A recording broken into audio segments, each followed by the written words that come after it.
Right, so starting the meeting at 3 minutes past 1. Good afternoon to everybody. Welcome to council members, members of the public watching via live stream, councillors that are on live stream, and members of our CCO who will present to us shortly. No further ado, we'll move on to the care.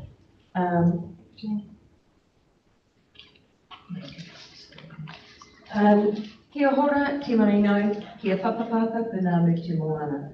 E hurahai, ngā tātou, e te rangi nei, araha atu, araha mai, ngā tau i e tātou katoa. Ui e, taia. Apologies, we had Councillor Phelps and Mr. Medwick. Tamoy. Sorry. Sorry, Paul. And we currently have Councillor Manera hoping will turn up shortly. Okay. And of course Councillor Collette is zooming in today. So can I have a move and a second to please resolve that the apologies from Councillor Phelps and Francois are received and accepted, please. Councillor Neal, Councillor Burden, thank you very much. Declarations of interest, everybody has that, it's always circulated, just ensure that you keep that updated, please. Now, urgent items not on the agenda, you've received the information regarding this. I have had a request to move this into confidential, which I do support, under the item from our standing orders to protect the privacy of natural persons, including that of deceased natural persons, that's S72A. Do I have a mover and a seconder to support that, please? Thank you, Councillor Baird, Councillor Davidson. Or in favour of that? That's fine. Against? Carried. Thank you, everybody. We will refer that through to later in the meeting. Moving on to minutes of the meetings, the ordinary council meeting minutes of 26 September 2024. The resolution is that the minutes of the ordinary council meeting held on 26 September 2024 be confirmed as a true and correct record of the meeting. Can I have a mover and seconder, please? Councillor Baird, Councillor Casson. All in favour? Aye. Carried, thank you, and I approve that my digital signature be added to the confirmed ordinary council meeting minutes of 26 September 2024. Item 6 on the agenda is the action list, and I hand over to Acting CD Scott Baxendale, please, to report. Thank you, Scott.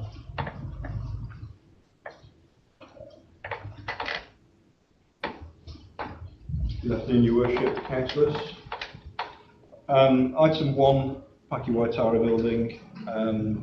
We are going to be consulting the community for selling that building as part of the LCP consultations. In terms of council HQ, staff have been working on the numbers. I would like to bring the paper back to November council to rediscuss options and proposals, and I've asked the district assets team to start scoping that report.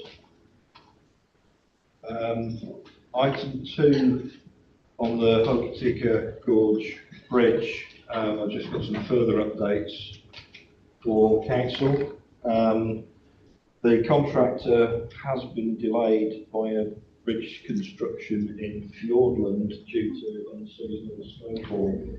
So it's anticipated that they will be on site on the gorge by the 10th of November to start the preparation for drilling. The project completion date has not shifted, so that still remains as mid-February. Project status is stable. As yet, none of the budget has been spent. The dock structural engineer and project manager are working with local operations staff to provide resources as and when required. No new risks have been identified at this stage. The contractor's heli supplier have resolved issues around resource consents, and everything is currently on track. You realise just because of the delay in start. Item 3 Hokitika Museum or Trust. Council resolved in their meeting 26th of May that in 2022 that the report be received, that the council endorsed the establishment of the Museum Trust Board, and following the adoption of the draft terms of reference, as discussed on the council, seeking expressions of interest in applications of suitable candidates. There was an appointments committee identified, and there's not been a huge amount of progression since then. The draft terms of reference and draft constitution have not yet been presented to council for adoption, so that is a piece of work that we need to complete and bring back so we can get on with this. Just on that, Scott, thank you for that. With that committee, it's got group manager, regulatory and community services, so they'll report to the community services manager and the regulatory will not be there, or is it going to be both of them in the committee? No, I would focus on the community services manager. It's referring to the existing previous role. Yes. Yes. So that would be Marcus. Yes, thank you. Questions? Councillor Davison? Yeah, just on the token board mission date, did you say mid-Feb? Has that always been the? Yes. Thank you. Do we have a timeline, Scott, on when we'll be seeing draft terms of reference and the constitution coming back to table for a conversation? On the museum? 1.3 on the Museum Trust. I don't have a timeline, but I intend to make that as quickly as we can to move this on. Just in regards to that same issue, just quite disappointed that 2+ years can pass by with no action on something like that.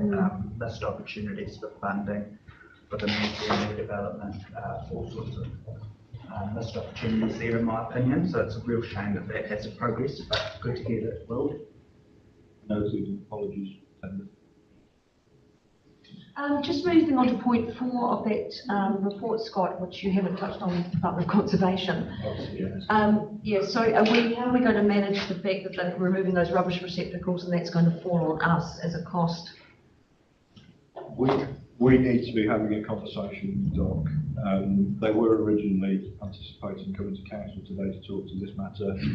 Unfortunately, the person concerned couldn't make it. Inevitably at the moment, and it's a discussion that I've had with the acting group manager for district assets, is that residents will, if they have to take their rubbish away, come and fill ours up.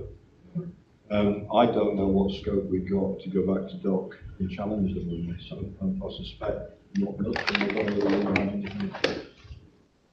Councillors, your question. Technically, we've got no recourse, so they can take them out, and we just have to accept that we're going to get extra waste put in our receptacles. Very much the same. If it was the other way around, they could challenge us on removing ours, or they could, but it doesn't mean we have to act on it.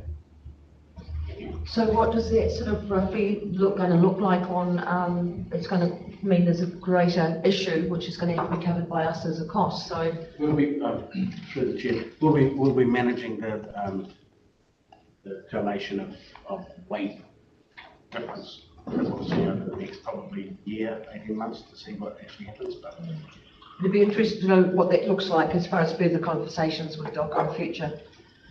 Just because we're doing it this season, you know, we can always push back on the future. well, we're not technically we're not doing anything. No, I know, but it's, the repercussions of it will fall back on us in the rate plan. Paul. Sorry, then I'll go to you, Donna. Get through your worship. All we can do is watch it and see, isn't it? Because it's no different from the other campsites that DOC have got around the district. For instance, Donald's Creek, which is probably arguably busier than Mahanapura in the height of the season. What they do with that rubbish, up in the rubbish bins and friends.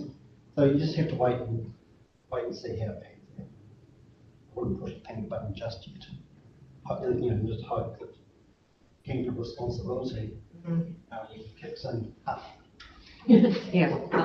Councillor Beard. What was the reason for removing It's very much, it's very much through the chair. It's very much the same as other regional councils and local councils have actually removed bids from public play facilities and things like that, and expect people to take time, so.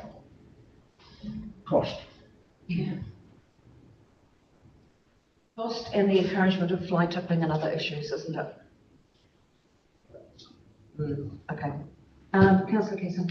Since we're talking about agenda item 4 on here, Scott, the Swing Bridge ownership going forward, obviously the report says there's a joint capital isn't the budget to take it on at this time. Is at this time, see, a point in time now, what about in the future? Has there been conversations had around the next round of budget or into the future?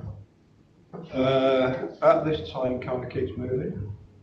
So we had some preliminary conversations where it was suggested, and this goes back quite a long time, that DOC might be prepared to take it forwards.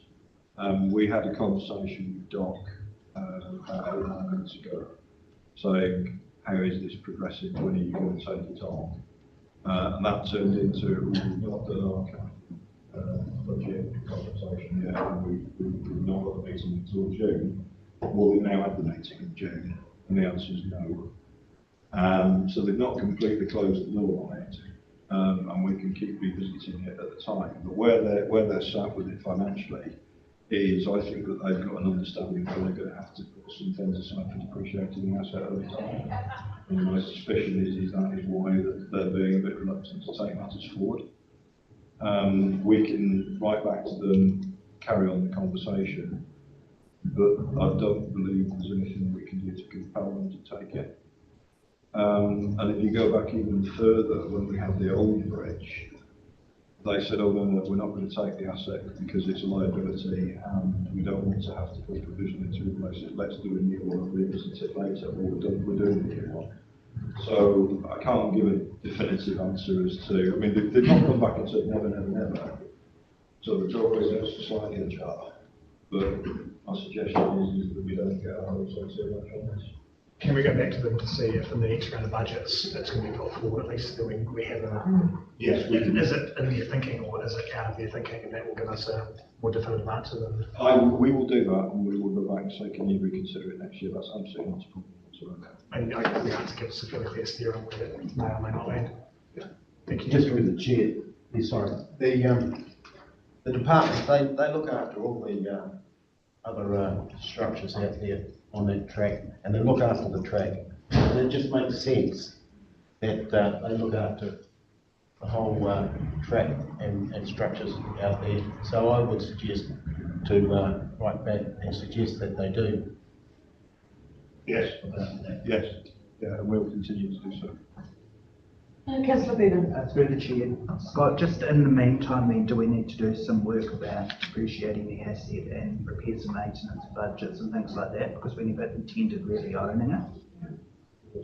Yeah, only fully depreciating it, I don't think. It's the new asset that we're talking about. The new asset, sorry. Yeah, when it's in, yes. Yeah. Because we haven't allowed for that, we'll talk about Not that. until it's in place and sufficient. Thank you. Yes. I think this is really disappointing because I thought it was pretty much set in concrete that DOC were going to take over the ownership, and I wonder if we would have made a different decision as regards putting money into it if we'd known it was going to be staying on our books. Certainly it would have changed my mind. So, I think we've gone down the path too far, haven't we, when DOC actually did a 360-degree turn on this, because I mean they were committed in the original engagements we had, I know. We're not actually funding this. No, we're not. Come through from government, and DOC are giving benefit in kind, so they're giving us the benefit of their project management and design expertise to do this. The issue is moving forward is where the financial liability will stand. Now, there'll be a number of years in the early stages where it won't cost very much to maintain, but we will still have to depreciate it for it, and then there'll come a point where we need to do ongoing maintenance. We need to keep that conversation going, yeah, for sure. Paul? Yeah, three wishes. That's probably from the diplomat DOC, the position to us. they've had fences that have been put on, and they don't have a budget. You know, when we were talking to them initially, it was feasible, but now they have a shrinking budget. They have to do everything else. And not making excuses, because it does make sense. They should. I think, you know, if things hadn't changed and the budget hadn't been squeezed, we probably wouldn't have had a problem. We wouldn't be having this conversation. Agree. Any further questions for Scott, please? Oh, yes. Sorry. Still on number 4, the feral cats. Is that a feral cat program or a feral cat problem? Program to fix. Should we go on to that? Kids is a programme, and I think what we should do is invite them back to a later council meeting to explain the detail behind it. But it is a programme, it's not a problem. Well, there may be a problem. There is a problem, but it's just There one is a program. There's a problem now, there's a program to fix the problem. Yeah. So what is it that, I mean, that's the first I've seen of it.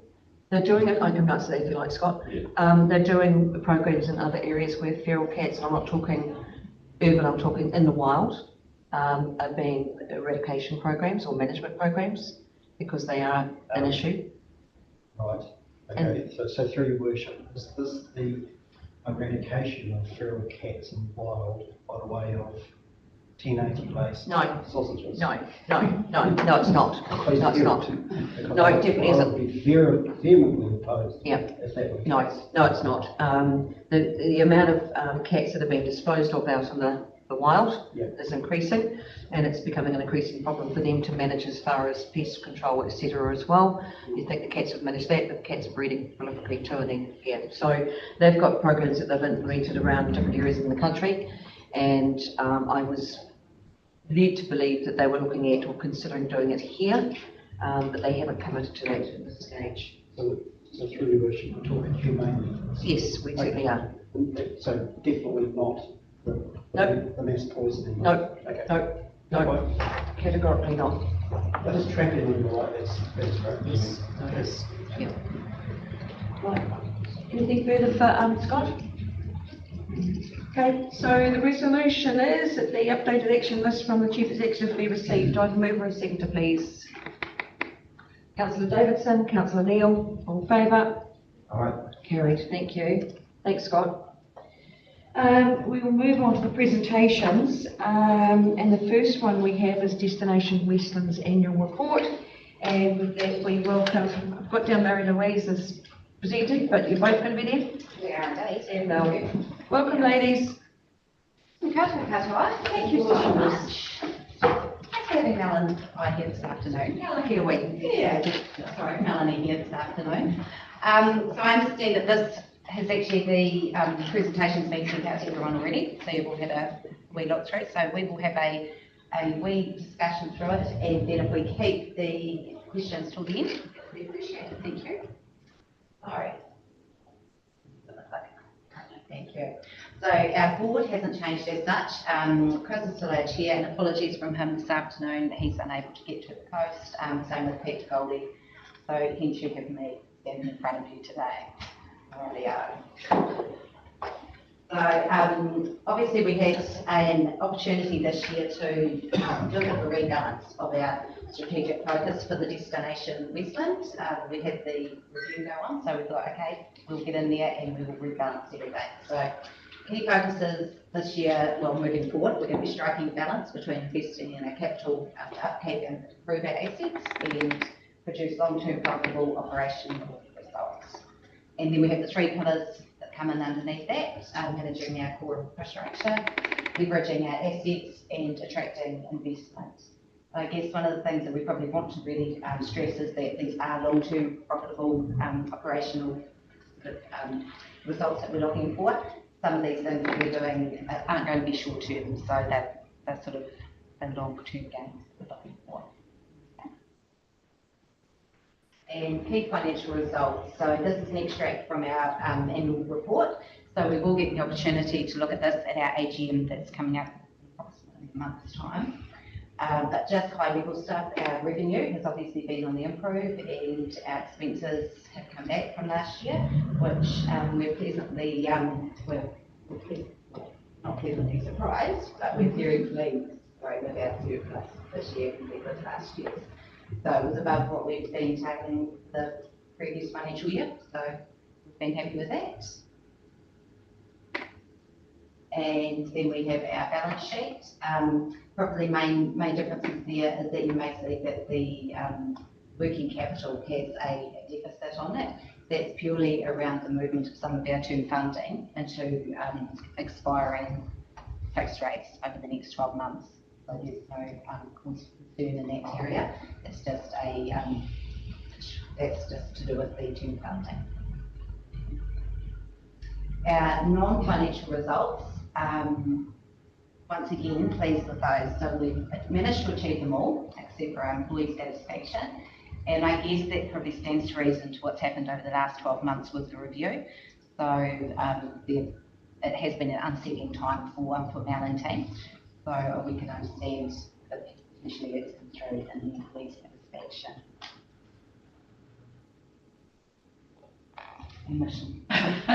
So just a quick snapshot, this isn't in our audited financials, but we are, just so you are well aware, we are monitoring our GHGs. 2024 did see a huge change in our direct emissions. That in a large part is directly related to diesel not being utilised for as many months of the year with full revamp. So it does have quite a big impact. This financial year, we'll have to redo a benchmarking year because we've had such significant change in our emissions. So we won't be doing comparatives this year to next year because we already know that there will be a huge difference. So this current 2025 will be a benchmarking year for us. Yeah. Aviation numbers.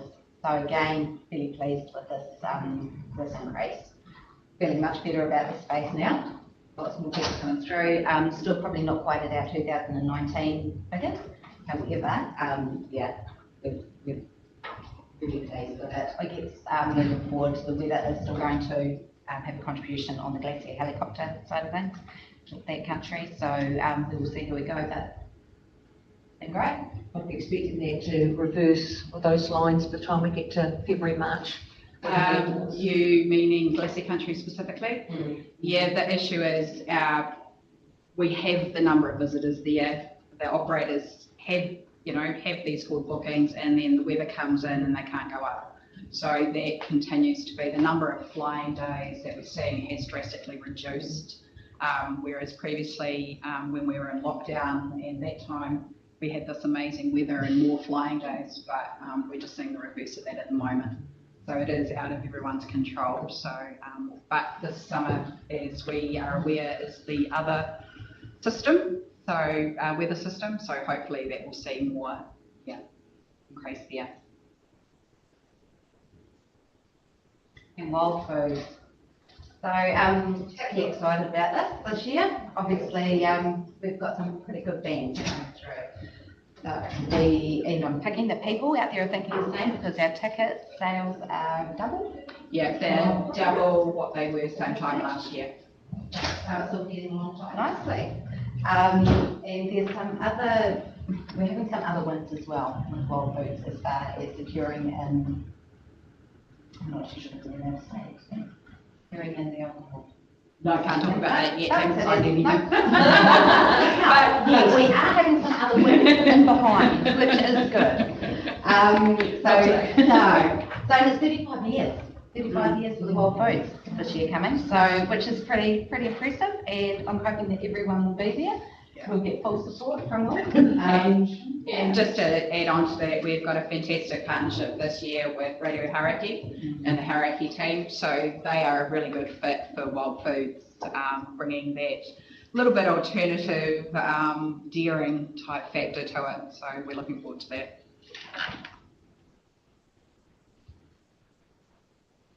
And aged housing, so. Do you want me to do that? Look, just to give you a bit of an update with some of the things that are going on, just so you're aware, So 2024 to date, just to show the amount of recarpeting lino and the planning that's ahead for the rest of this financial year, the remainder of this financial year and next financial year. The big green is the exterior painting that's been programmed into this summer.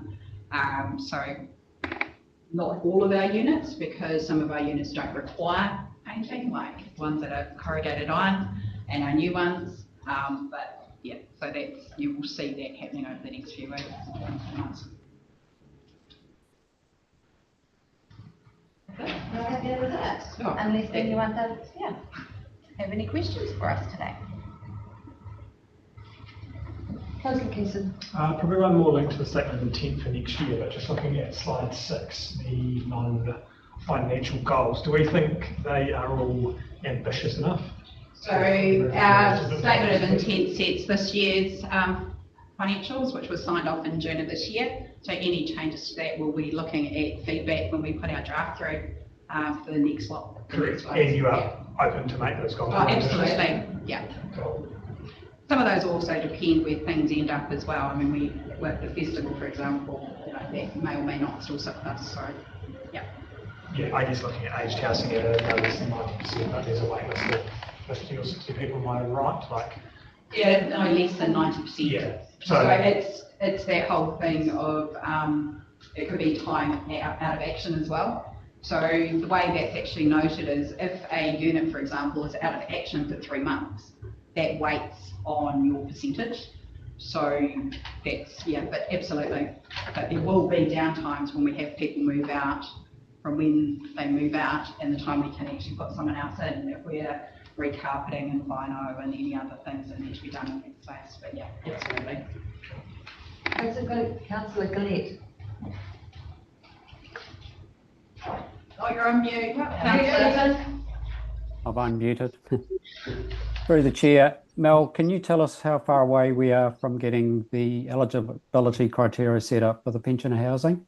We have eligibility criteria set up for the pensioner housing. It's active now, is it? Yes. The last time I queried this, it was effectively an open eligibility. Anyone could apply for it. So you're saying that it is in place? Anyone can apply, but there is there's multiple factors. I can send you through the form that gets filled in, if you like, that shows I don't have the detail of what the different levels are, but there is definitely eligibility, starting with where one resides. Well, thank you. I'd like to just have a look at the current criteria. That'd be great. You're more than welcome. And if anyone's interested, you can pick them up from the Hokitika iSite. So anyone, if you're being asked where they're available on the website and also in person at Hokitika iSite.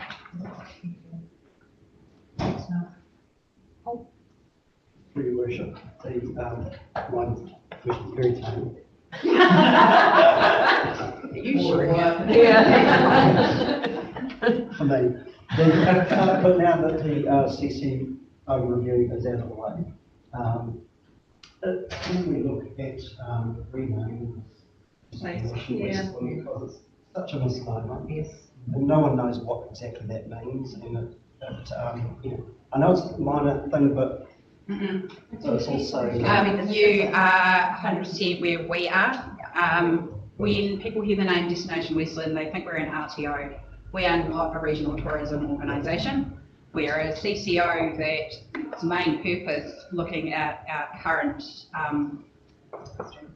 departments and what's currently still sitting with us, minus a couple of outliers, is actually in aviation and property.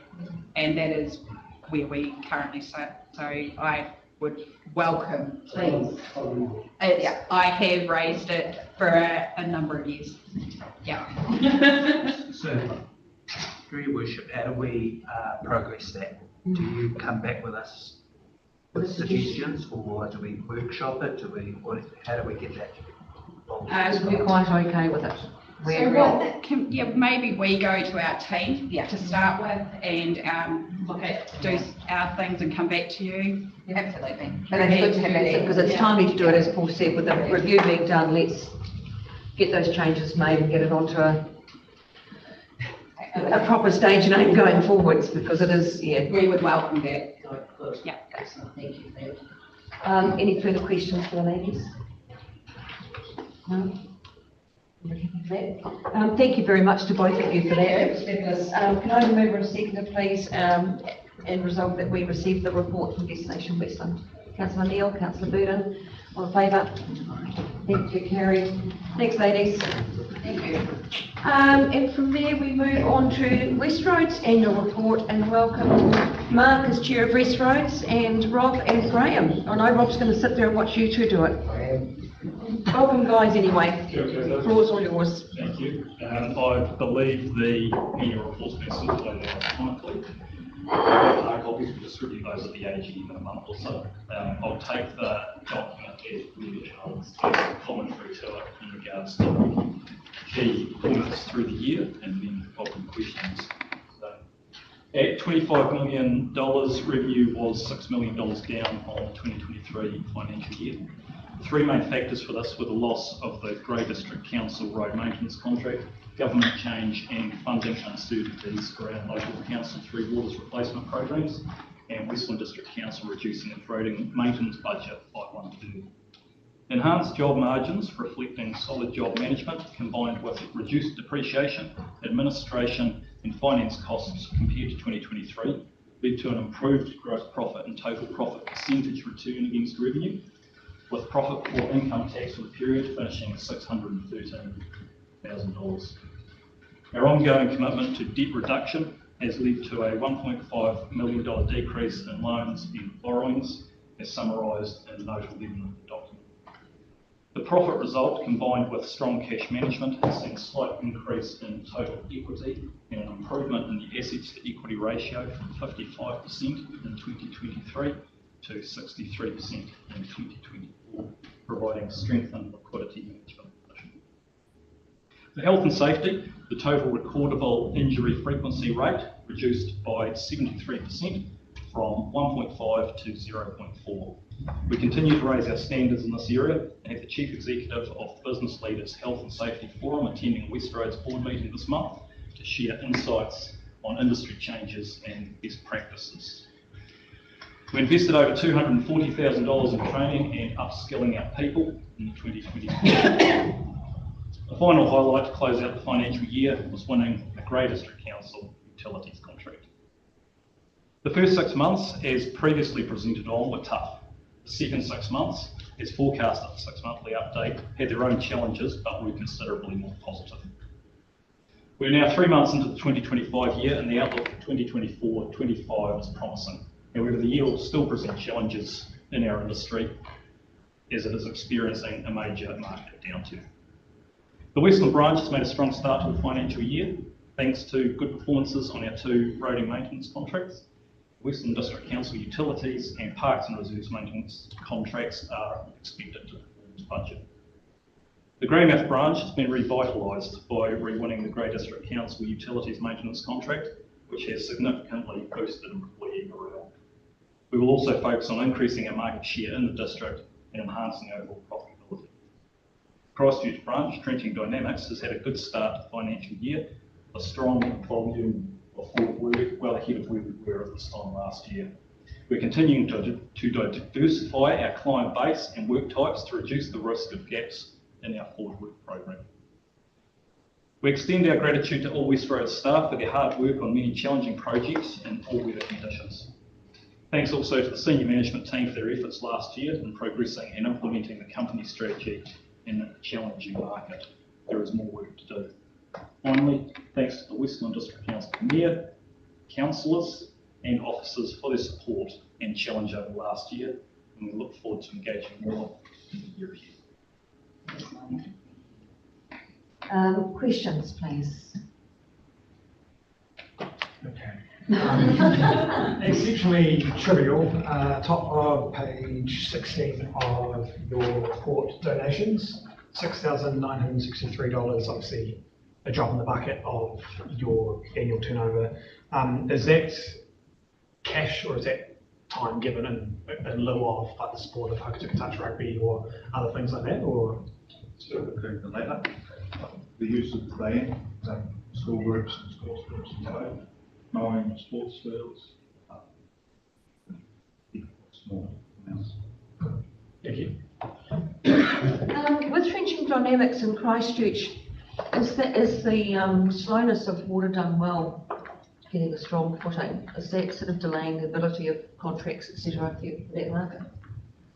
I mean, you know, the old water, Three Waters, Water Done Well, or whatever we want to describe it as being very slow to, on the uptake side. It must be impacting opportunities over there, surely.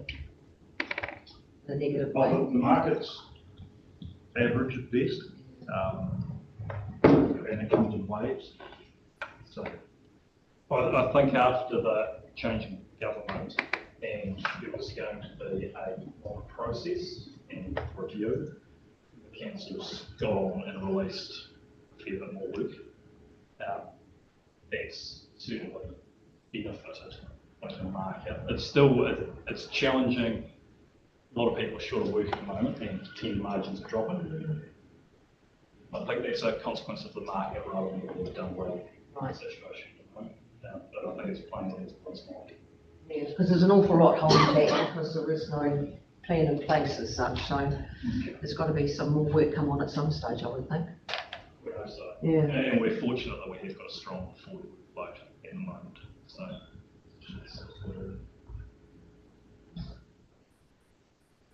Any other questions? Yeah, it's fairly hard out there. Just moving forward, what do you think the most challenging part is? The most challenging part? Yeah, I think at the moment you're seeing around the country a number of construction and drainage traffic management companies going into liquidation. I think the workload is driving margins down. That's the biggest challenge at the moment, is making sure that we keep our forward workload strong so that we're not a race to the bottom, and making sure we're still operationally efficient to maximise the margins that we have. Thank you. There's probably a few contracts floating around in Wellington, actually. Opportunities. We're reviewing our diversification plan at the moment. That was where that question came from, was, yeah, are you looking at other areas? And of course, Wellington does give plenty of opportunity in that space should they unlock those contracts, but are we looking at further than Christchurch and Gallery? So we've got the, as part of the strategic planning and review program, this coming board meeting next week, we've got the diversification plan being presented to the board from management, and so we'll be reviewing that. There's geography, industry, and client diversification that we're focusing on all 3 years. So nothing's locked in at this stage. We're looking at that, and we also need to engage with our shareholder on that opportunity as well, because when the discussions come up, moving geography is one thing, acquisition is another discussion, and there's obviously requirements around improvement, etc. to understand our position and improve the opportunity as well. Paul. Through your worship, do we have any of the contracts due to expire in the next 12 months? The Parks and Reserves for Great District Council is up this year. It's a medium-sized contract for us. It's important for the craft, so we've got to focus on that. And there's one just outside that. There's one in 18 months, the state highway contract, not contract with 50 million. That's up. That's out to give it now. Right. The expiry date on the current contract is March 26th.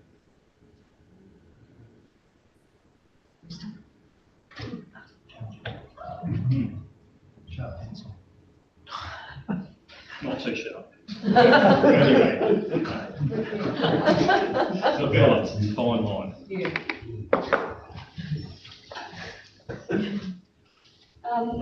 Any further questions? Stephen, have you got any questions? No, I'm fine, thank you. Okay. Any further questions around the table? No? All right. Thank you guys very much for that. Can I have a move for a seconder, please, resolving that the annual report from West Roads be received? Yep. Councillor Davison, Councillor Casson, all in favour? Right. Carried. Thank you very much, gentlemen. Yeah. We'll be talking before then. Thank you. Right, moving on to staff reports. Oh, Lindsay is there. She flew in, I presume, this morning. Last night? Oh, did you get in? Oh, right. We heard the plane. No, yesterday. Oh, it was too. This morning. Yeah. No, the plane circled yesterday and went back. Thanks, Liz. Lindsay, and welcome to the table for the financial report. The floor is yours. Good afternoon, Your Worship, councillors. Through Your Worship, I present the financial report for September. I'll take it as read, and through Your Worship, I'll take any questions. Right. Questions, please. Stephen. Through you, Chair. Hi, Lindley. Just a couple of comments. The grants and subsidies seems to be an issue with timing with the roading contracts. Do you think we should be readjusting the budget so that the subsidy income aligns with, or the budget aligns with the when the roading payments are likely to come in? Yes, they generally should be monthly, but because it's more summer work, we need to align the forecast with that time frame. Okay, so you don't see it's a problem, it's just a temporary glip? It's just a temporary at this stage. Okay. Water rate seems to be an ongoing issue. We seem to be always collecting less water. Is that an issue we should be looking at as an LTP issue? It is potentially something that we will need to look at, particularly forecasting one of our major users. Okay. Maybe work for next year. Through the chair, it's the major differences in it so far has been because of a fairly long-standing agreement with a local company. That agreement is coming to an end and we'll be reviewing that, so that may actually change how our water rates look, our metered water looks. Okay. On another issue, just remind us why the debt levels just gone out by about 6 million.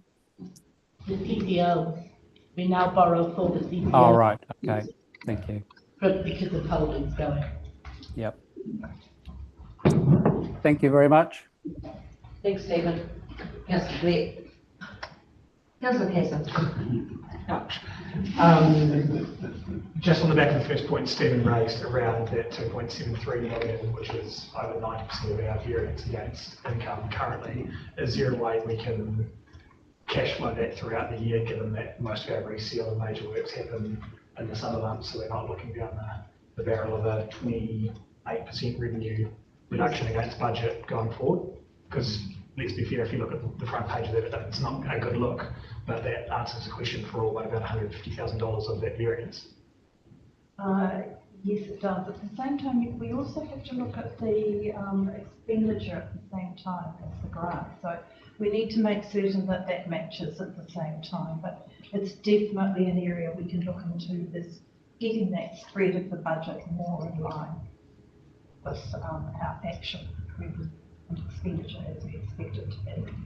Awesome. Yeah, I guess it would prevent a lot of people looking at page 19, the sustainability report, of being asking a swag of questions or getting a whole lot of concern up against performance against budget. Yes, I understand. Awesome. Thank you. Any further questions for Lindley, please?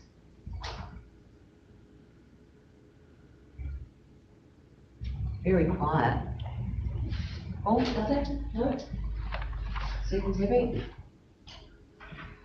Right. No further questions. Gosh. Okay, so resolution is that the financial performance report for 30th September 2024 be received. Do I have a mover and seconder, please? Councillor Baird, thank you. Seconder, Councillor Davidson, all in favour? Carried, thank you very much. Thanks, Lindley. Thank you very much for that. And just in the nick of time, don't sit down, you're going to be right to the table. We've got the annual dog control policy and practices report for 2024 from Vern Morris, compliance team leader, and over in the back we have Claire, our magnificent dog control officer. Welcome to the meeting, and the floor is yours. Good afternoon, Mayor, councillors and staff. I'll take my report as read, and please note correction to items 1.8, 1.2 on the report. That should read 30th of June 2024 and not the 30th of June 2023. We'll take some questions.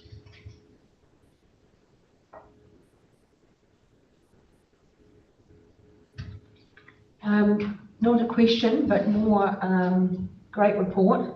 I couldn't be more pleased that in an area of council's business that's been not had this structure to it before, that you've actually, you know, gone to and put this together, Vern, with Claire at your side, and it's great because it's sort of been a part of council's business that's just been floated. And this will give us the ability to actually, you know, have a performing business hub that we know what it's costing to run dog control and what we need to charge to run it, which is a great benefit for the ratepayers. So thank you very much for the work that's gone into this and the direction you're taking it in. Very much appreciated, as was the reporting that was in the paper. I think a lot of people were absolutely thrilled with that. So thank you. Paul. Through your worship, so just wondering why the change in the fees wasn't done during the five-year plan. Do you want to answer that? I'm happy to.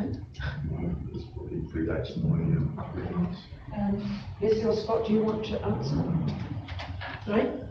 Do you want to, either of you two want to answer that? I'm happy to, but it's sort of... Why were not done through the annual plan? Yes. But that was up to the manager at the time. Through your worship, that's the usual time to do this, isn't it? So this is doing all the work and readiness for the annual long-term plan next year, because we will have to go out for consultation with these prices. And those prices, as Vern said in his comments in the paper and the report, they are a base figure to work from. But this is what I'm saying, has not been done before. So I'm thrilled that it's being done now, and we're getting a structure to the dog control component of council. So I was just going to support worship with that. This is not saying these are the fees we're going to put up. This is a suggestion around something that might appear in the consultation when we move things forward as part of the next stage. So it's, you know, this will be subject to full consultation through the LTP process. And we can't change what's been and what hasn't been done. What we can do is improve things from this way forward, which is what we're doing. Councillor Kissing. Given Fed Farmers and other rural dog owners have given us feedback in the past 2 years for annual plans around the dog feed for rural dogs at $58, I suspect with a 33 and a 30+% increase, we'll probably be getting that feedback through that process. On the back of that, I understand that $80 a dog is probably what it costs to run that business unit. Why in the past have we given rural owners such a discount over urban dogs when a dog is a dog per se? Don't quite know that one, please. Maybe because farmers have large numbers of dogs in some cases, and they might have teams of up to 15 dogs. So I imagine that's why that's been done in the past. Which is sound logic. I guess the next question is, why don't we continue that? Sure, it costs more to run that. If the urban dog's going up to $6, which is 7% of the original cost, why doesn't that get put up more? Because that'll be the standard rural urban question and device that will get asked, I suspect. I would comment on that the standard, I mean, we don't have the sheep and cattle runs they have elsewhere where they have multiple packs of dogs. I think you'll probably find the most of the dog packs for farms are probably down in the Haas region, where they may have 4 or 5 packs of dogs, not a couple more. But overall, we don't have the numbers that they have in other regions that are fully into the cost either. So this is a start. If I can just sort of help Vern with the answer to the question. We are potentially preempting the LTP process, where it will get discussed, engaged and moving forward. The column that's been put in the report is what I described as a can opener. Things need to change, we need to move forwards. But I've no doubt there will be submissions that are made in varying degrees when we get into the formal LTP process. Was that okay? I appreciate they will get asked, so. Yeah, no, I just didn't want to pre-litigate something that would then be picked up again. Yeah. Councillor Eden. 6.1 complaints. A lot of detail there about the different classifications of complaints, but a huge increase over the last 2 years in general complaints. What are general complaints? What is that? What is in that grouping of complaints, and why on earth has there been such a huge bump from 3, 5, 40, 60? So, is there any sort of commentary around that? Yeah. Can I invite the magnificent cloud? Cheers, Riley. Sorry, a bit of a curly question, you know, but.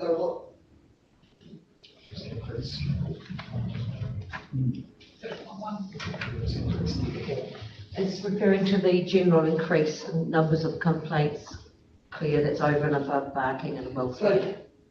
Right, so the complaints I mainly get are barking dogs, loose dogs, and then you've got general complaints about the dogs pooed on somebody's garden, but we don't know which dogs. And that has become a real big topic at the moment, especially with round the streets and whatever. And we're also getting it in Kamara a lot. There's a couple of dogs that have been infringed greatly for being loose, but it's very hard to pinpoint which dog did that. You know what I mean? So it's classed under the general side of things. What else are we getting complaints about? We have complaints about somebody stopped at somebody's house and they had dogs in the car. And the person who's visited whoever had their dogs and they left them in the car, and that's a complaint. Yeah, people, I don't know why it has risen so greatly lately, but they found about absolutely everything. And I'm also getting a lot of phone calls about cats. Yeah, and yeah, so that's sort of general, that is complaints about anything a dog does really. And there have been a vast amount of them. Do you think that's increased possibly because of your visibility, or a lot more visibility? I think that could be the answer to that, because I've been everywhere and they see your van and it's, oh, I'll just call. And sometimes they just phone to talk, just to moan, and just put their point forward. They don't want anything actually done. They just want to put their point forward and somebody to listen to their complaints. And then, oh yeah, and Facebook. Facebook is my nightmare. If I didn't have family in England, I wouldn't have Facebook, because everybody contacts me via Facebook. If I'm not being contacted, I'm being tagged. Hello, mates, on everything that is happened animal related. So, you know, they get me all angles. I can't even go to a shop anymore. Actually,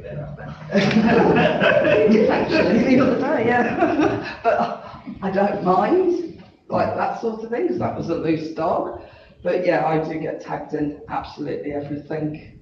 And I went to get horse feed the other day and I had 2 complaints about dogs, and it was just like, so yeah, I think it's just because I listen to what people have got to say, and so we're getting a lot of people phoning up just to have a say. So, well, thank you. Which is commendable to your accessibility, because it's, you know, we haven't had that, and you are accessible. Yeah. You're approachable, you love the animals, so people see you as, you know, being not an easy target, but somebody that they can resonate with about whatever's going on. Great job. Thank you. Thank you, Claire, you do a great job. Sorry, Paul. Through Richard, I think Claire has answered Councillor Casson's query about rural versus urban divide, reasons of the differences in the fees. There are reasons, I would imagine, you don't get those complaints generally with farmers. Yeah, they're not going to dog the next door neighbour farm. Our farmers aren't. I'll actually tell you, the last 4 phone calls over the last couple of weeks, the last 3 phone calls I've had over the weekends have been farmers, and I've been, well, they had cause to whinge. This one, it hadn't been brought to my notice until it was the final straw, but this one had also impregnated the farmer's dog. So, yeah, there's no farmers at war over that one, but, I do get farmers phone up and complain. I had another one last weekend. And I've also had stock attacks where the farmers have contacted me and I haven't shot the dogs, they've let me deal with it. Dogs were euthanized, but, yeah, so the farmers do contact us, and it's been as far as Otterea. Hearths don't contact me as such, they go straight to the police. But I do get farmers contact me as well, very much so. And the advice regarding the Facebook would be to disconnect. Nothing to assist, but it would be very Because you contact with family in England, so it's hard ones. best for your mental health. Anything further on that report? How do we proceed with point 8 over around the fees and finance and suggested new ones as far as adopting? Given it needs to be consulted on. So this is a policy and practice report, it's not actually. Point 8, It's not. proposed new, suggested new, how do we go about adopting that without adopting suggested new prices? That's through the LTP. Yeah. So if we, Voted on. okay, as long as that's clear, because we're adopting a report that has suggested new prices in it. The prices don't have We a haven't limit. modelled any. Yeah, cost or I understand anything that. yet, and they need to go through, whatever we come up with needs to go through the LPP. But it is So clear, it shouldn't really it be. is clear in that last paragraph that we suggested increases, proposed increases will be put forward for consideration as part of the long-term plan process. Yes. We need to So check. it's The covered with resolution that. needs to change. Yes, it does. Why is that? To make sure it's crystal clear that you run that, it's clear in the report, but I think we need to add that into the resolution. Scott supports it. But Leslie, do you mean that these proposed fees may change? Yeah, yeah, it hasn't been modelled yet, we've never seen a budget. No, no, We've not carried out any modelling on No, it. it's We not. don't- I don't know where these figures came from. They've not been modelled, so we don't know that these are the optimum figures. It's a starting point to work from going forward. Yeah. So we really shouldn't be referring to those figures in any resolution. It's almost excluding point 8. The removal of point 8. Okay, so we could do, on number 2, council adopt the annual dog control policy and practice report 2023-2024 with the removal of point 8. How does that sit with everybody? Fees and finance section. I think keep the first paragraph because it makes it clear that there is the issue around the revenue doesn't cover the costs, but the table needs to come out because it's misleading, and if it's not being modelled, then it's. But it does say suggested. Yeah, but without the background behind it. The background's there saying that we have not done any adjustments over many years.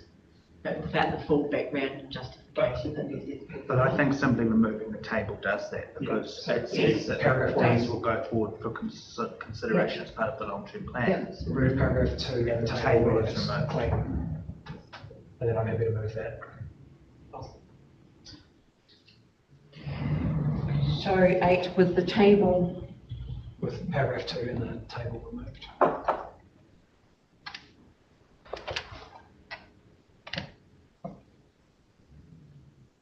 And the supporting table. Okay. Good start on that paragraph 2. Okay.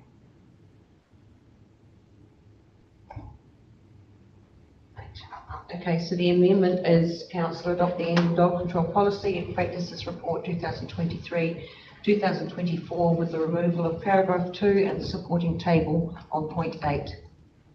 You have that? Yep, we've actually seen that, Councillor Neil. Okay, so with that, everybody happy with that and where we're at with questions? Yes? Okay, so the resolution is that 1, council receive the report. 2, that council adopt the annual dog control policy and practices report 2023-2024 with the removal of paragraph 2 and the supporting table on point 8. The adopted annual dog control policy and practice report 2023-24 is publicly available on council's website. The Secretary for Local Government is advised that the annual dog control policy and practices report 2023-24 has been published in accordance with Section 10A of the Dog Control Act 1996 and Section 5.1 of the Local Government Act 2002. Do I have a movement or a second? Thank you, Councillor Casson. Councillor Baird, all in favour? Aye. Against? Carried. Thank you very much. Thanks, Vern, and thanks, Claire, very much for that. Brilliant. Great work. As always, we will let you know that we're running ahead of schedule. She's here. Responsible Freedom Camping bylaw, Alicia, Asset Strategy and Development Manager, to speak to us on this. Thanks. Alicia, welcome. Through the chair, we'd like to present a revised bylaw following the workshop we held on the 9th of October, in which most of you were present. As you are aware, we cannot regulate freedom camping without the bylaw. We also contacted the NZCMA as well, that you asked for. And through the special consultative procedure, we have another month. Well, if it goes out tomorrow, we have a month's consultation where we can still amend it before it goes through. So if anyone has any questions, ask. Stephen's shaking his head. Paul? No? Yes. Tony? So through your worship, so firstly, I wasn't at that workshop, but I shouldn't be the only opportunity for councils to have input. I thought we were going to be asked to talk about a particular area, what concerns, what might work, what areas won't work. The only area that we were asked about is the area where relation to restricted areas, one at Mahito Bruce Bay, and one at Oahua, another at Baltimore. That aside, is it correct that people from there, or people connected with the Mount Caribbean Association were at the workshop and advising at the workshop? No, they had been consulted. So we employed some consultants for 1 hour of their time, as I'm not an expert on freedom camping. And they work for a variety of councils and organisations, and they were there to answer questions that the councillors had. And they've been engaged by other councils for the same purpose as what we use them for, and they've been engaged by NZMCA. So you are correct that they've done some work for them under contract. It's not regarded as lobbying? No. No. Not regarded as an undue influence to a particular stance? I think it was clarifying legal requirements, a lot of it. Well, I hope you haven't been reading too much Facebook there, Paul. Yeah. I think the reference to one of those people made reference to the fact that they've freedom camped, and I think that was really given as an example of the variation that sits within freedom camping as such, as opposed to trying to influence. So they certainly weren't influencing. No. I don't think they had a huge amount of influence. No. They had relevant information. But it was influence. Yep. Yes, okay. So so the overall need for a bylaw is perfectly understood. When we talked about this last month, we talked about providing the bare minimum, basically. And I don't see that in this draft. Through the chair, I think honestly this is the bare minimum that you will get away with. Well, I mean, we didn't know Well, that last you can employ some consultants to write your bylaw if you like. Sorry, I haven't finished yet.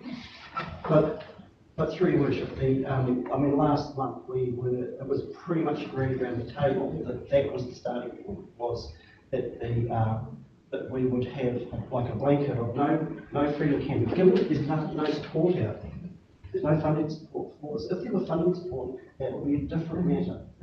But there is no funding support, and therefore, why would we have an open checkbook for these merchants to come in to our district and just with a few prohibited areas and a few restricted areas, which come back to restricted areas as well. Why wasn't the starting point, as we discussed last month, which was a blanket being over the district and just having the providing for the minimum?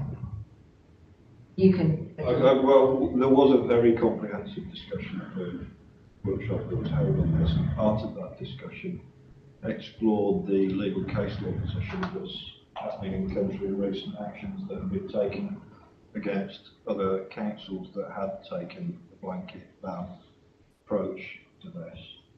So the essence of the workshop was to work through all the different permutations possible in taking forward, take some advice from people who know more about the freedom camping bylaws and staffing that we've got at the moment, and then come back to council with a proposal based on what came out of that workshop, which was deliberately held in public so that people could look at the screen and, if necessary, when we go through a consultation process, make comment on what they think are the rights and wrongs of this. This is not a fait accompli position. This is about going to the next stage, engaging with the communities, taking their views, and coming back following those with the views being received. Okay, so starting with these, I don't see the point, to be honest, other than the fact that we have to comply with the law. We have to have something so that we can issue fines. We don't have, by the law, we have no ability to issue fines. But by just allowing open slather, apart from those token prohibited areas, I don't see the point, because it's not going to solve anything. It's all it's going to do is open the door to everyone to go wherever you like, except for what you're going to go to the likes where there had been no problems, which are the very few exceptions. But these prohibited areas, for instance, freedom camping within, prohibiting freedom camping within 20 metres of a lake or seashore or beachfront. That's all very well, but shouldn't it be within any waterway, within Kui of any waterway? As we talked about last meeting, there were the issues, need I remind you of the issues of defecating at Acre Creek and Dockety's Creek, where they were well known. And there's nothing here to prohibit that. So here we go again. If I can just, on that one, Paul, is that if you, and this is no disrespect to you not being here, but if you had been here, you would have passed that comment then, and we may have agreed with it and may have been written in. But this is why it's going out for submission, because this will allow all those comments to come back in, that we can then reassess what's there. And it may well need to be amended, and I think you're right. But through your worship, I appreciate the fact that I wasn't here at the workshop, but I wasn't the only one. No, but that's something that that's one piece that we didn't think of as all waterways. Yeah, but I did mention it at the previous meeting, in the public meeting. Through the chair, it'd be nearly impossible to ban freedom camping within any waterways, because there's waterways on every corner everywhere. That's the point, and that's why a ban throughout the district, except for the designated sites that are applicable for camping, would have been a better solution, in my view. The restricted areas, for instance, 7.1b, the maximum stay in any one location is 2 nights within a 30-day period, and the location must be within 500 metres of a location, within 500 metres of a location where the person has previously freedom camped within the 30-day period. How on earth is anyone going to know that they've breached that? Well, if people don't know, it's to cover when there does become a problem, when there's one house truck or whatever parked up for a long time. So it's not to go and police every single camper van or car that's going through. It's like you see a problem, it's like, actually, I know they've been there for weeks, and then there's the reasons behind it, the legal stuff behind it, to then deal with it. Through your worship, sorry, I mean, you don't need to get prickly about it, because that's, this is, I hadn't finished on this one, because that's all very well to have that. One issue was, how on earth are you going to police that, given that we don't have any enforcement? But more to the point, we also discussed at the last meeting about prohibiting camping within a certain radius of all commercial campsites in the district.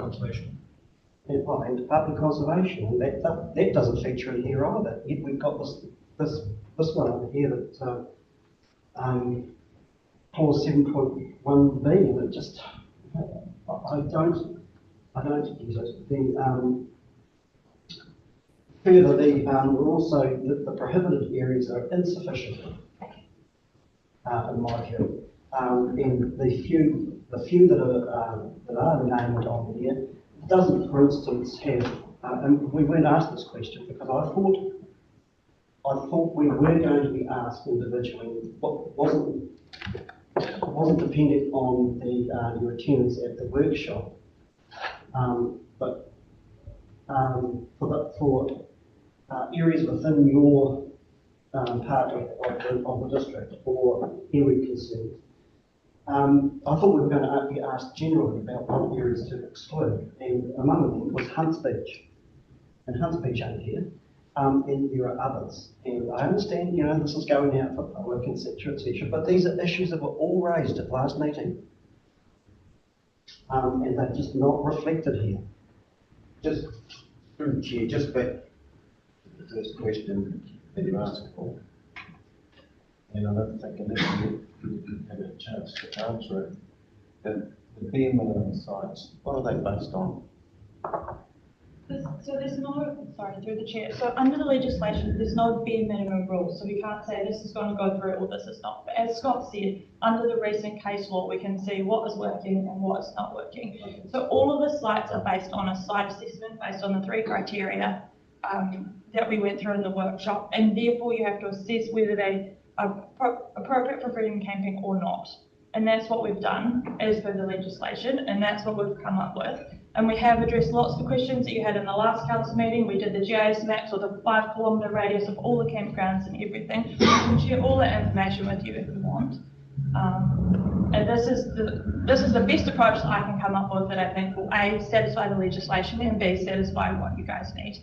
I'm just going to Councillor Kesson first of all, because he's had his hand up since before you spoke. Councillor Kesson. I have 4 questions. I'm probably not going to unload them all now. Firstly, appreciate this is an area that you probably want to be extending yourself outside your normal work, so thank you for what you're doing and for taking the heat you're going to probably continue to on this issue. Consultation is my first question. We're going to go out for a month, be it tomorrow, be it in another month's time, whenever it happens. What are we going to do with it if everyone comes back and says, we don't want it in our backyard? NIMBY-like behaviour, which I suspect, given half the room is probably suggesting that's how it's going to go, that half the district might represent that view as well. What do we then do with that?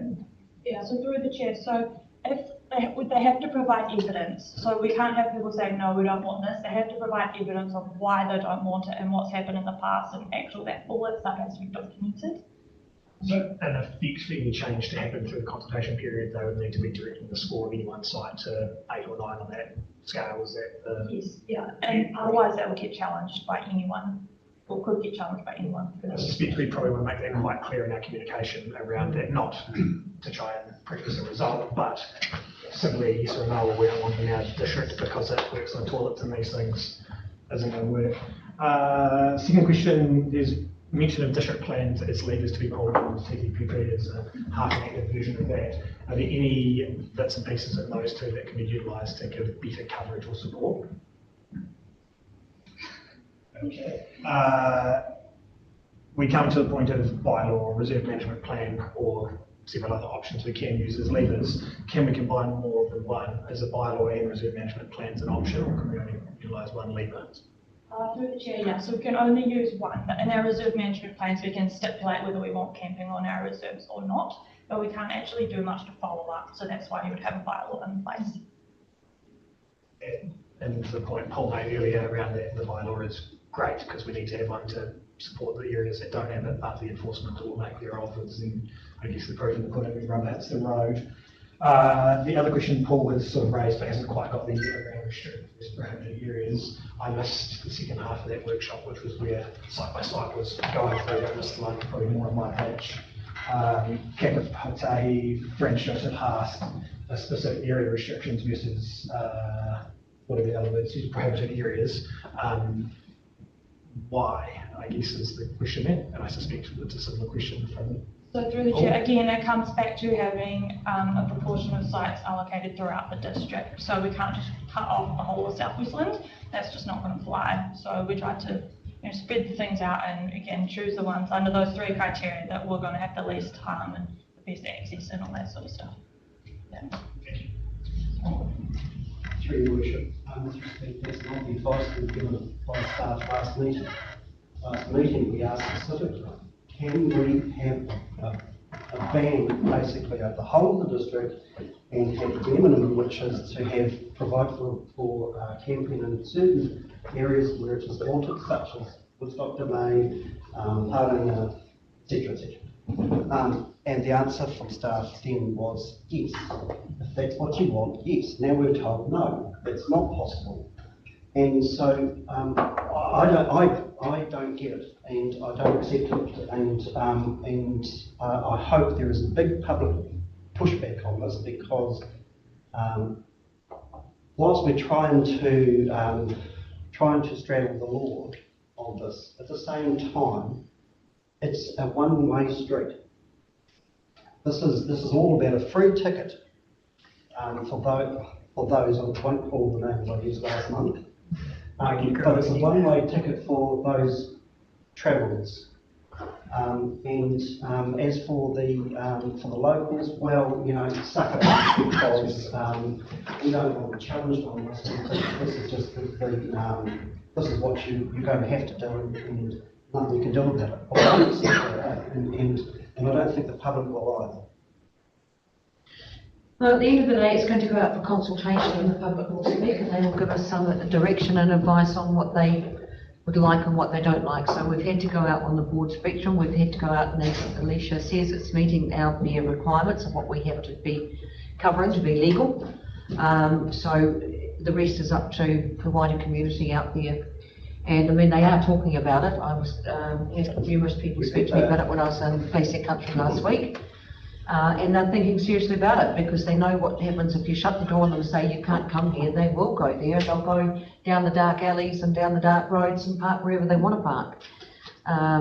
And bearing in mind that from Whakaroa down, it's a World Heritage area. It's we need to look after what we've got, and we need the respect of the visitors for the same. It is hard because I've contacted the Minister of Tourism and asked him for a report on his contact with the camper van hire businesses, because I have had it confirmed, as I said at the workshop, that they're still giving a $50 rebate if people don't use the waste receptacle in their camper van, and that's got, they need to be penalised for that.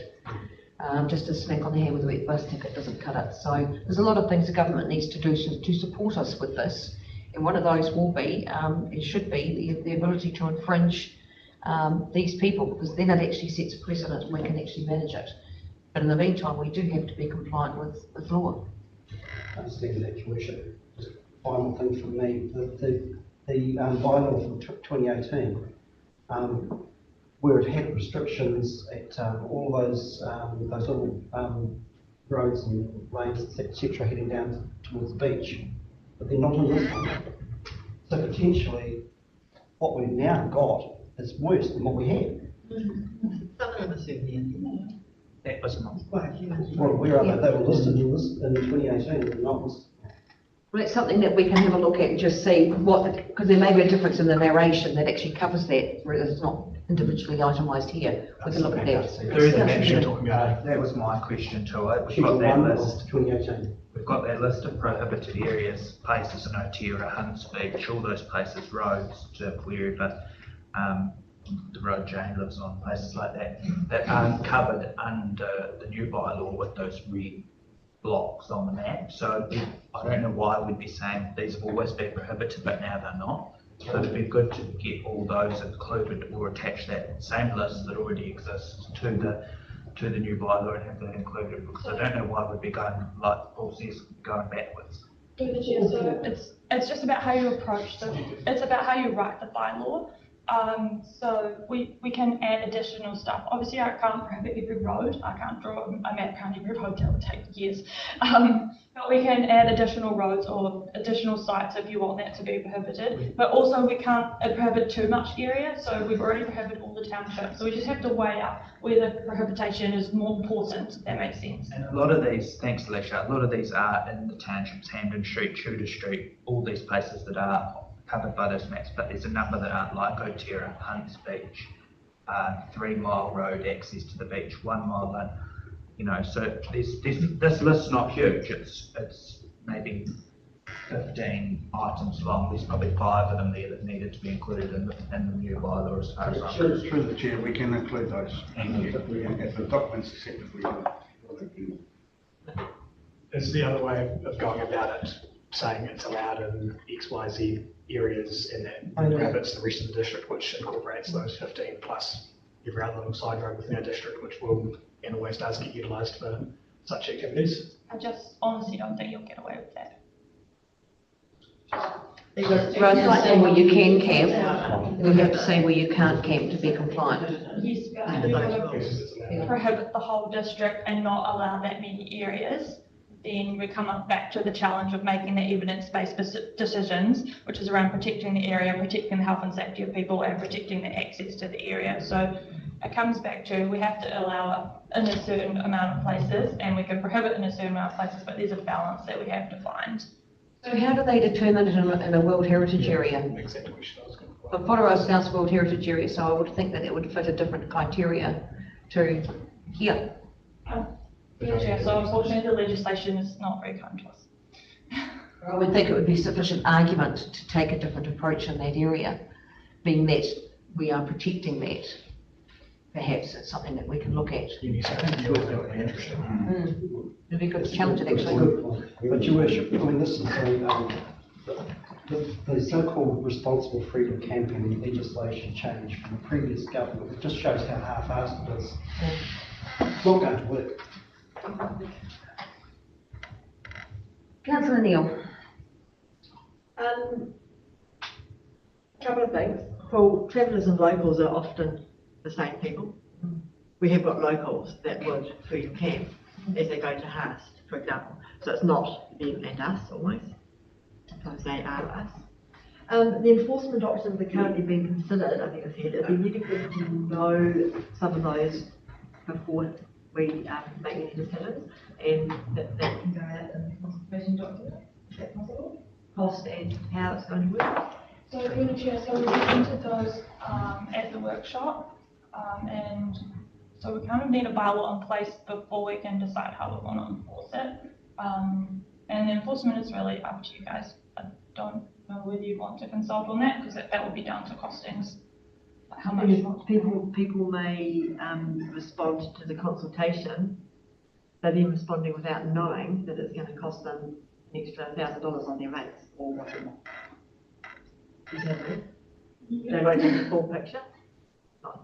It's one of those honestly, it's one of those chicken and egg scenarios. There's no right answer, I don't think. I would like to see some information. Yeah, if it's possible. And just one more thing, I think.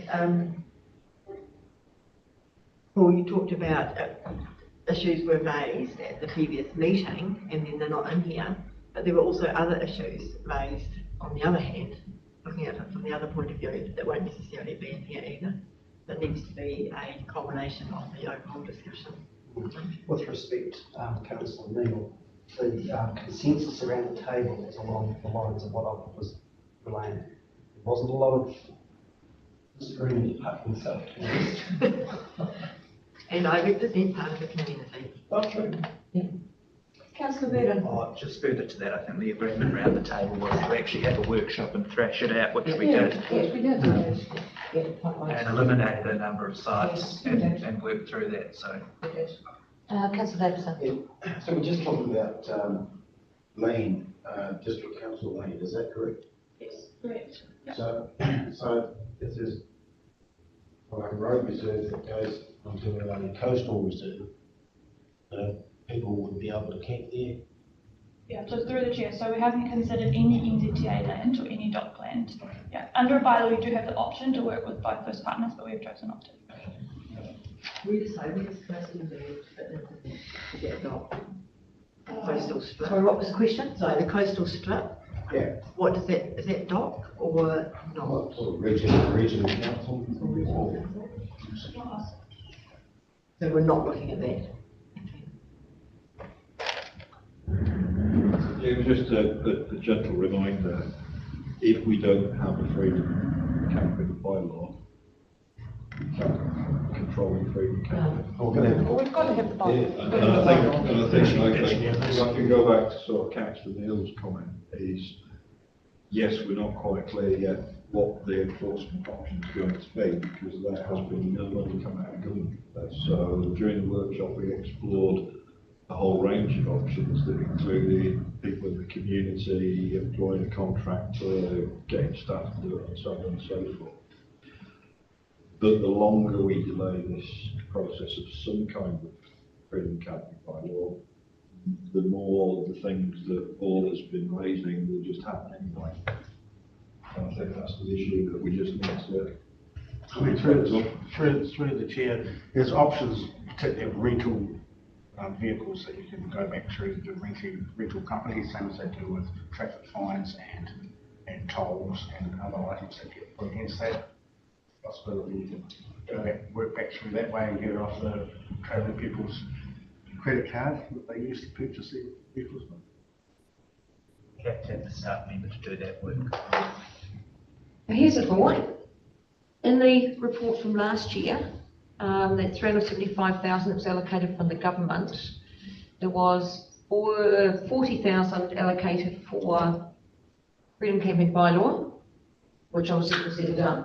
So there should be by rights 40,000 still sitting in the reserves from that budget from the government. 375 is what we got in our grant, and everything was spent about 40,000 for the, well, the bylaw obviously hasn't been written, so it shouldn't have been spent. So it should still be there. So can we not use that for some form of management and monitoring of freedom camping? I don't have an answer to that question now because I don't have the numbers in front of me, Your Worship. And we can have a look at what's there. Not sure that 40 grand will go. No, but it's a start, isn't it? I mean, it can certainly cover a little bit of monitoring, that's for sure. I think the officer position of this, because it is a really gnarly subject, you know, and people get quite emotional on both sides of the debate with this. We fully understand that.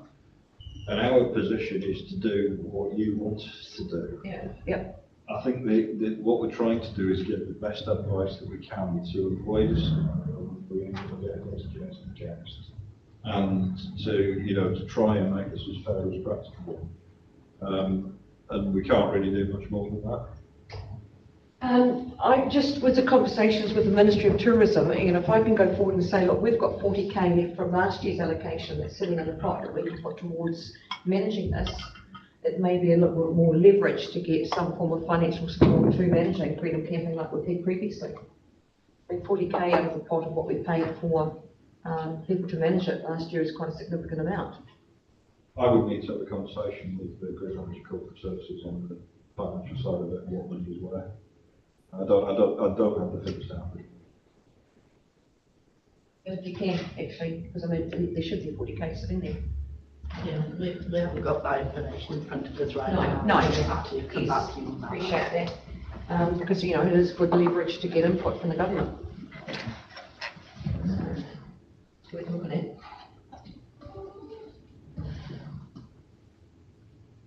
Keep going. I think you did a great job this year, because I know this is completely out of your. Yeah, it is, and thank you for that, because standing here in front of us and having all this coming is not easy. Yeah, through the chair, it's where the it's like saying that this is a very emotive subject. Yeah. We are just trying to provide the best guidance we can. Yes. We can't just ignore the situation. We No, yeah, we've got a lot to protect. Yeah. Yeah. So where does this sit within, because I mean, ultimately you were hoping this would be moved and permitted to go out for consultation tomorrow. So where does this sit with that now then? What are we looking at that needs to be added to this, taken out of this to go out for consultation? So saying we're taking that consultation would be to Yes. get it underway. Because the season's already here, the camper vans are here, all sorts. Councillor Burton? Well, that's for those, Yes. that list to be made sure that the ones that are currently covered are covered. That's my requirement before it goes out. And the list from 2018? Yeah. But they have to be assessed. Well, they've been assessed. There's actually, beside them on the list, they say environmental access. There's reasons why they've been restricted, which are already there, 2018? which I'd say line up reasonably well with. 2018. I don't know, the goalposts have changed. If you put those through the assessment, I don't know that it will meet the same goal. Like in 2018, the entire district was pretty much prohibited based on public health access and whatever other point was given. That argument's not going to fly anymore, so they probably do need to be assessed by the floating scale of 1 to 5. Through the chair, this is a document to go out to consultation, it's not the final document. We can do the assessment in the meantime. Council can move to adopt it, to include that at the later stage when it's finalised. So that can be added. Does it need to be part of consultation though, so people are aware of the spread that we're looking at?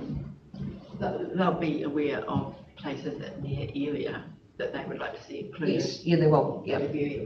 I'm sorry, but I just don't understand how we can go from having places restricted to unrestricted. And places like the Ross Cemetery, there should be no freedom camping on the Ross Cemetery. Gosh, no. There should be, these places are significant. I think that it needs to be looked at. Yes, because we can't, have gaps with that sort of thing coming into it. Agree. Councillor Neil? I would like something in the consultation document regarding how we're going to do the compliance. Even if it's to say there will be these options, and it will be decided on depending on the outcome of the consultation or whatever. I think people need to know. Yes, I agree with Councillor Neil, because if people presume there's going to be people out there checking for compliance, they may offer up different perspectives on where they would accept it or not. Whereas if they know there's potentially going to be no compliance out there, they may reverse or review what they look at. Agree. So going forward with this then,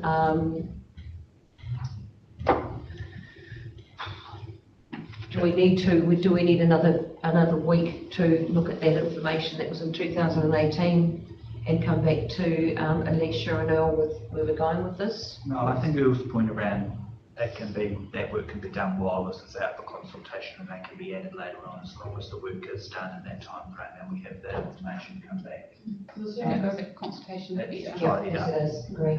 So Because we're going to have all agrees with sorts of that? other areas to deal Through the with. chair, correct, and council can mandate that, hey, these are now applicable to the document. So is everybody happy with that and agrees with that? Yep. Right, okay. So, so if we can actually note down, how do we want this worded? We'll slot this into the,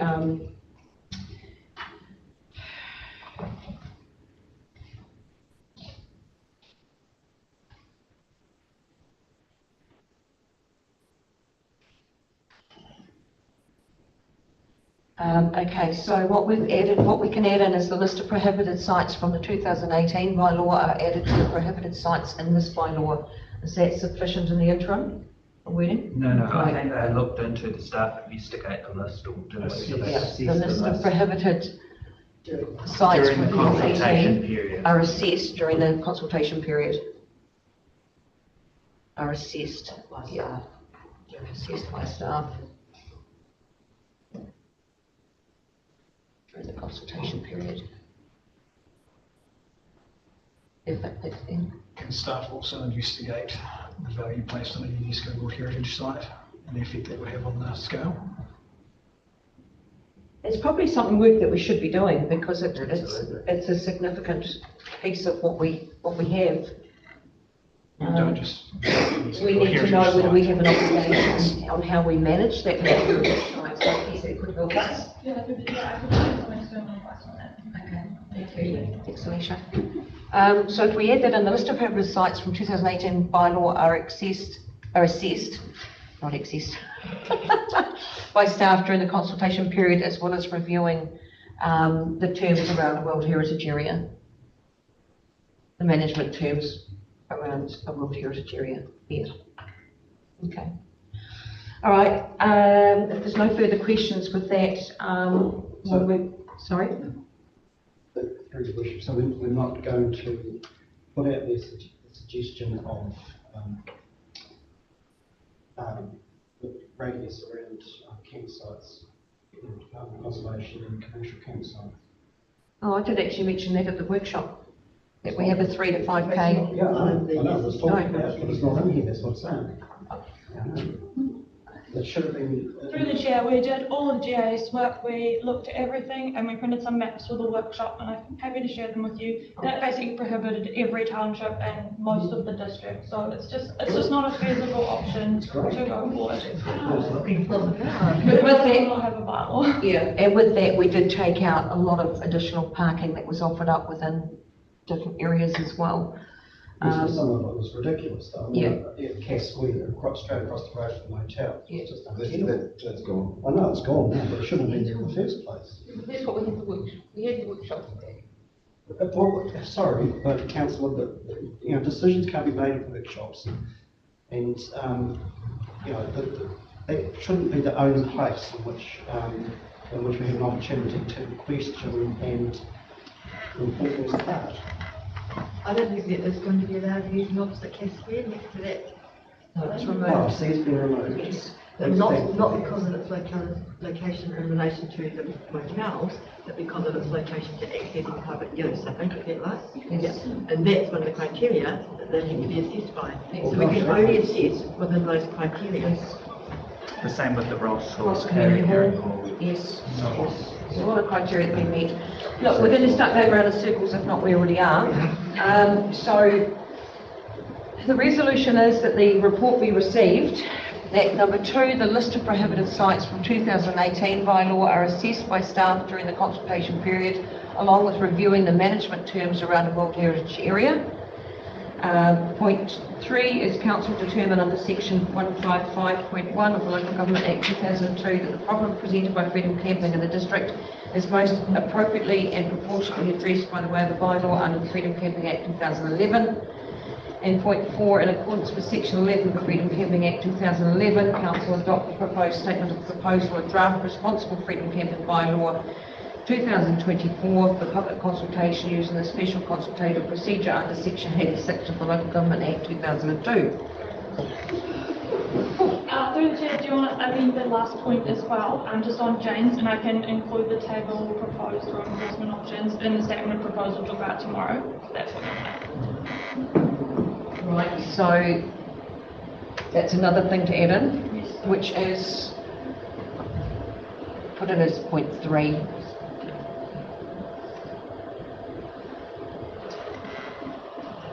Just coming into the World Heritage comment. Oh, the World Heritage just gone Point into 2, that. just add it as another. Yeah, so we'll split it down and have 1 and 2.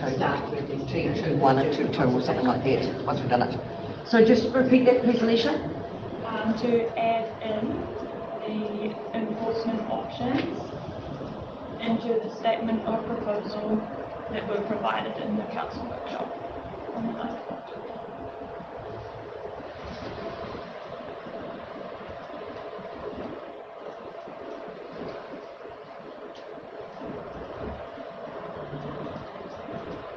What date? 9th of October. To add the enforcement, just taking that. Okay, so that point is to add the enforcement options into the statement of proposal that was provided in the council workshop on 9th of October 2024. I can just put to add, take it in. So that's point 3 now. Does everybody want me to read out the whole thing again, or hopefully accept that? Great, thank you. So, so that is the resolution that we've just covered with those 2 added points. So is everybody crystal clear on the 2 added points that went into that? Everybody's happy with that? All right, do I have a mover or a seconder, please? Councillor Burden. Councillor Colleen Ladies. Councillor Neal. All in favour? Against? Thank you. Stephen, is that hands up because you've got a question or you're in favour? Jane, make up your mind. Sorry. No, I'm in favour. Thank you. Thanks, Stephen. Sorry, Councillor Gleed. Right, carried.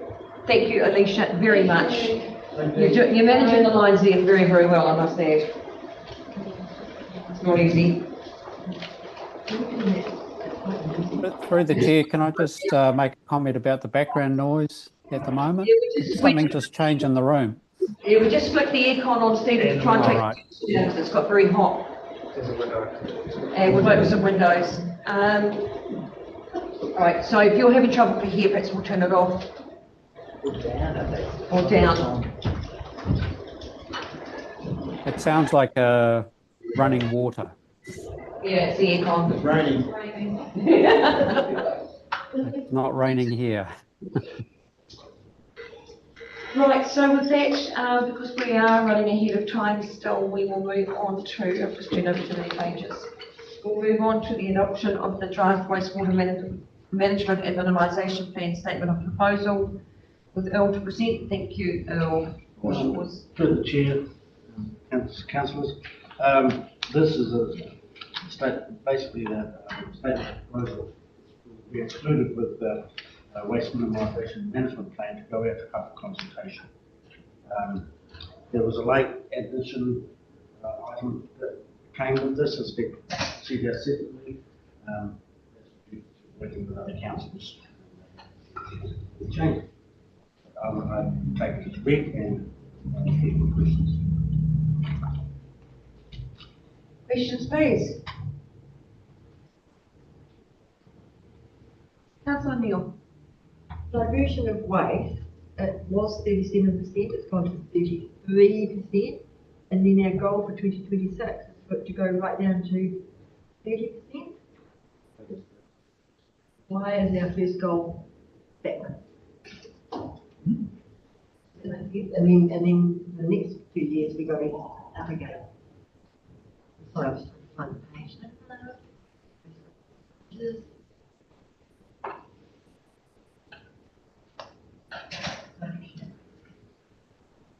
Increase the amount of household waste diverted to recycling. I'm on page 92.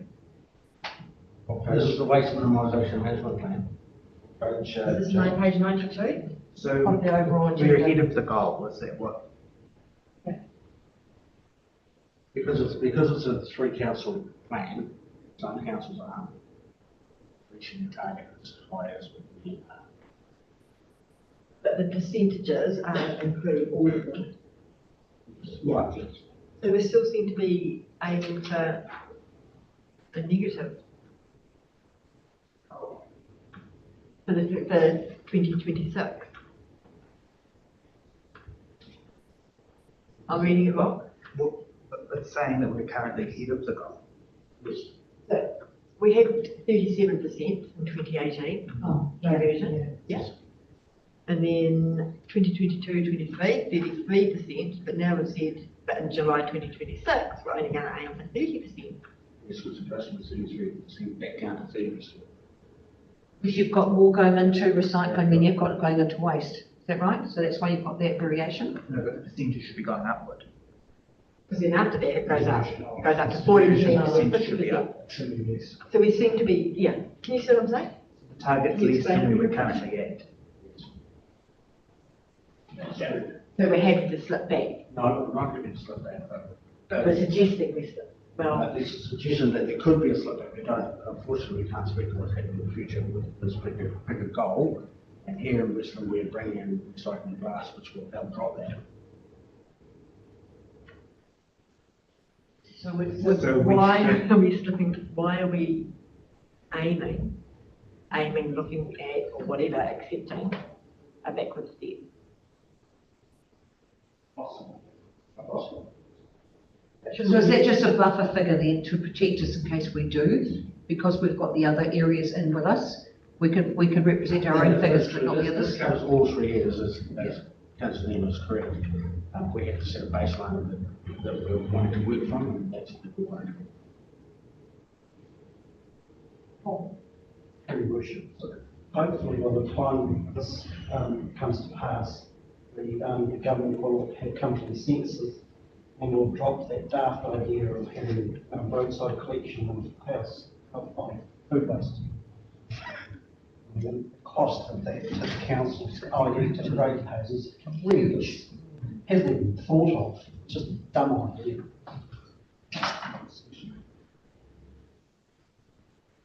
Particularly one excludes the green waste. We're talking about green waste. So James, you were just challenging whether or not our goal should be more ambitious. Kitchen waste.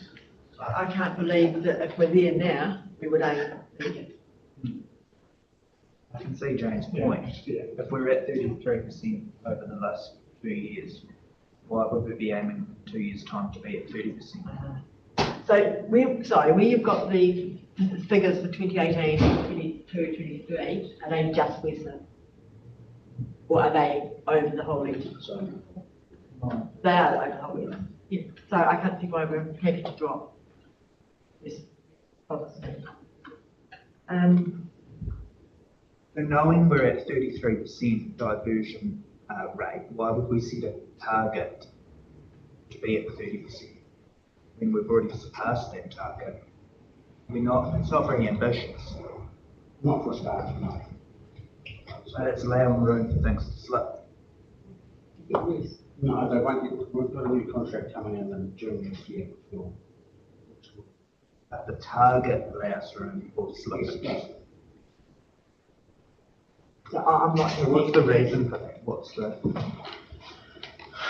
Are we reading it the wrong way versus, because I mean, you've got 33% versus 30%. 30% is not as much as 33%.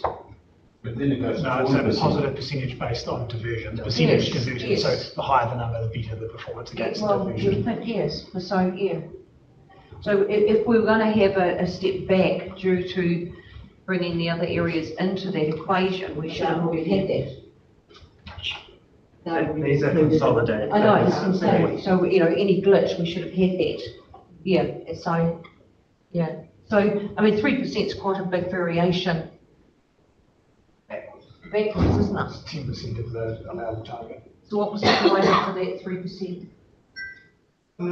Well, it's not. Complicated, Yeah, yeah? it's not a Westland target, so it's a regional target. So. Oh, right, set by combination of all three.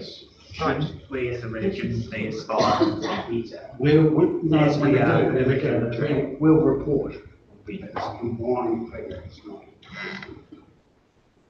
So that figure's not yours, it's a combination of all three, preferred figure. So they might actually see that there may have some flaws in the system, I But would say. the data is also combined of where we're at. So you've got that information and you're making a target that is less than where you're actually at.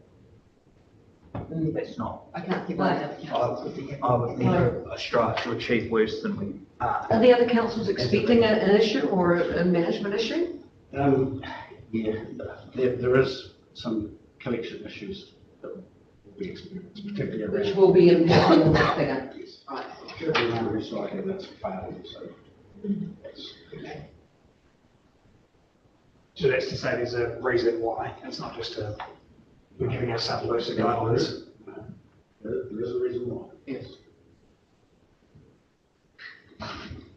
He's playing his cards very close to his chest. It's not the London way. Yes. So I don't want to talk about it. Yes, fair enough. So Our target is to achieve more than that. does it involve complications with rolling out recycling to new customers or more customers or something like that? And some areas we have issues with contaminated recycling. So that's right. Yeah, but they would be captured in these figures, the 33%. That's the actual figure. 2 years away. Surely. Well, yes, but we're talking about us, whereas we've got auto grade factor into this, so we are actually ahead and have been ahead on our statistics. Yes, quite considerably. So as they're getting up there, they're going through where we were previously. But the figures in front of us, I assume, are combined. Target and the actuals from 23. Yeah, so. But they perceive that they're going to have some glitches in their process, their system, in those next couple of years, which will impact those figures. Okay, that's where I asked, is that what did that step back in contamination roll out to new customers who aren't familiar with recycling? Probably a combination, because they are rolling out to new clients, aren't they? I'm just trying to get my thoughts. Issues in Bullock. Okay. need to be applied to. Because there was already been a sizable drop just going to. They've changed the way they're structuring their contracts to pick things up in different. So it was. And due to sensitivity of that, we need to be careful what we ask Earl here as far as information goes, so. Of that. Maybe that more information could be given confidential. But it's good to see that the targets going forward long-term are much higher. Yes, they are. And that's, it's not easy to relate to cost, but it's cost. Because our recycling's actually been going well, isn't it? The contamination's actually less and less all the time. Yeah, it's very encouraging. Just because we had a little man out there with a stick pulling stuff out. I've got in trouble with this the other day. Councillor Neal. So I also had a comment on the organics capture, which is just below that one. 30% capture of organic material by 2030. I think that's a very low target as well. I'd certainly like to see that higher as well. Please pass on my comments to the rest of your Yeah, through the chair, councillor, what you have to realise is the higher your targets, the more it costs. I'm not saying it's either good or bad, but someone has to pay for all that segregation, all that removal of certain materials. We're moving into, as Councillor Neswick said, targets around kitchen waste. So it's not easy and it's not cheap. There is the potential for some of it to be done at a cheaper cost as households are encouraged to self-compost and to get less waste into their house to start with. So there certainly is potential for it to be cheaper. Councillor Kesson. Earl, two questions. First one, tourism represents 27% of our waste around the coast. I suspect the high percentages for Westland based on the high percentages of the tourism take in this district. Has anything been done to look at the government for support, either IVR or other such funds or avenues? It's an inherently large cost on our district, which we don't see very much return other than what goes to rates. That is correct. We're looking at targeting the tourism rate. Government's taken off once they settle on exactly where it's going to. And that's what it is. Because our district has to be a set for that level of support given the level of tourism that comes here. This is a baseline of 6,175 rateable units. 1.2 million people come through here, which is why we've got big waste plants. Big cost to our ratepayers that go with it. The other one, legacy landfills, obviously a nationwide issue, but we're very highly represented on that stat, coastwide and in Westland. Is the government doing anything in that space? They put out a request to assist councils with contaminated sites, which includes landfills, but it's not a grant as such, it's a co-share expense. Right. Acquisition for that now. But it's taking much. And otherwise, the model of dealing with that is, dare I say it, a Fox River disaster. Unfortunately, yes. Thank you. Councillor Neal, we'll make this the last one. You've already answered one question about the tourism business. Submissions to be heard in January 25. I'd like to see that being late January to allow for a lot of people getting away over the January thing, so it doesn't just get shut in the whole Christmas New Year event, please. It'll be at the council. Right. If there's no further questions, we'll move on to resolving that the report be received, that council adopt the statement of proposal for the draft waste management and minimisation plan and West Coast Regional Waste Assessment document, then proceed to public consultation. And point 3, the following engagement and consultation will be undertaken. The statement of proposal will be open for public submissions from 18th November to 20th December 2024. Do I have a mover and seconder, please? Councillor Kesson? Councillor Neal? All in favour? Aye. Against? Excellent. Carried. Thank you everybody for that. Thanks all very much for that. We're coming up to 3 o'clock. Oh, okay. We're coming up to 3 o'clock. which is 2 hours continuously without a break. Does everybody want to have a quick break and proceed, being that we've got 2 more items before we go into confidential section? Push on? Push on? Okay. Do you want to shoot out?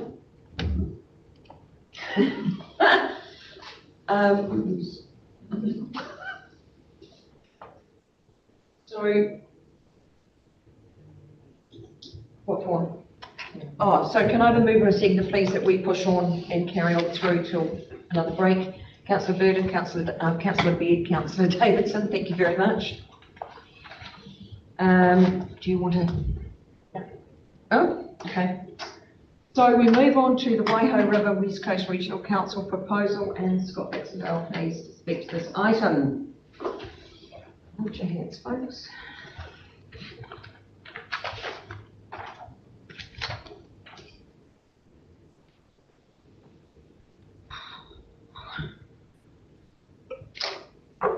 I'm going to take the paper as read. It is to try and get guidance from the council on what is quite a challenging subject area, and is of great importance to the Christchurch community.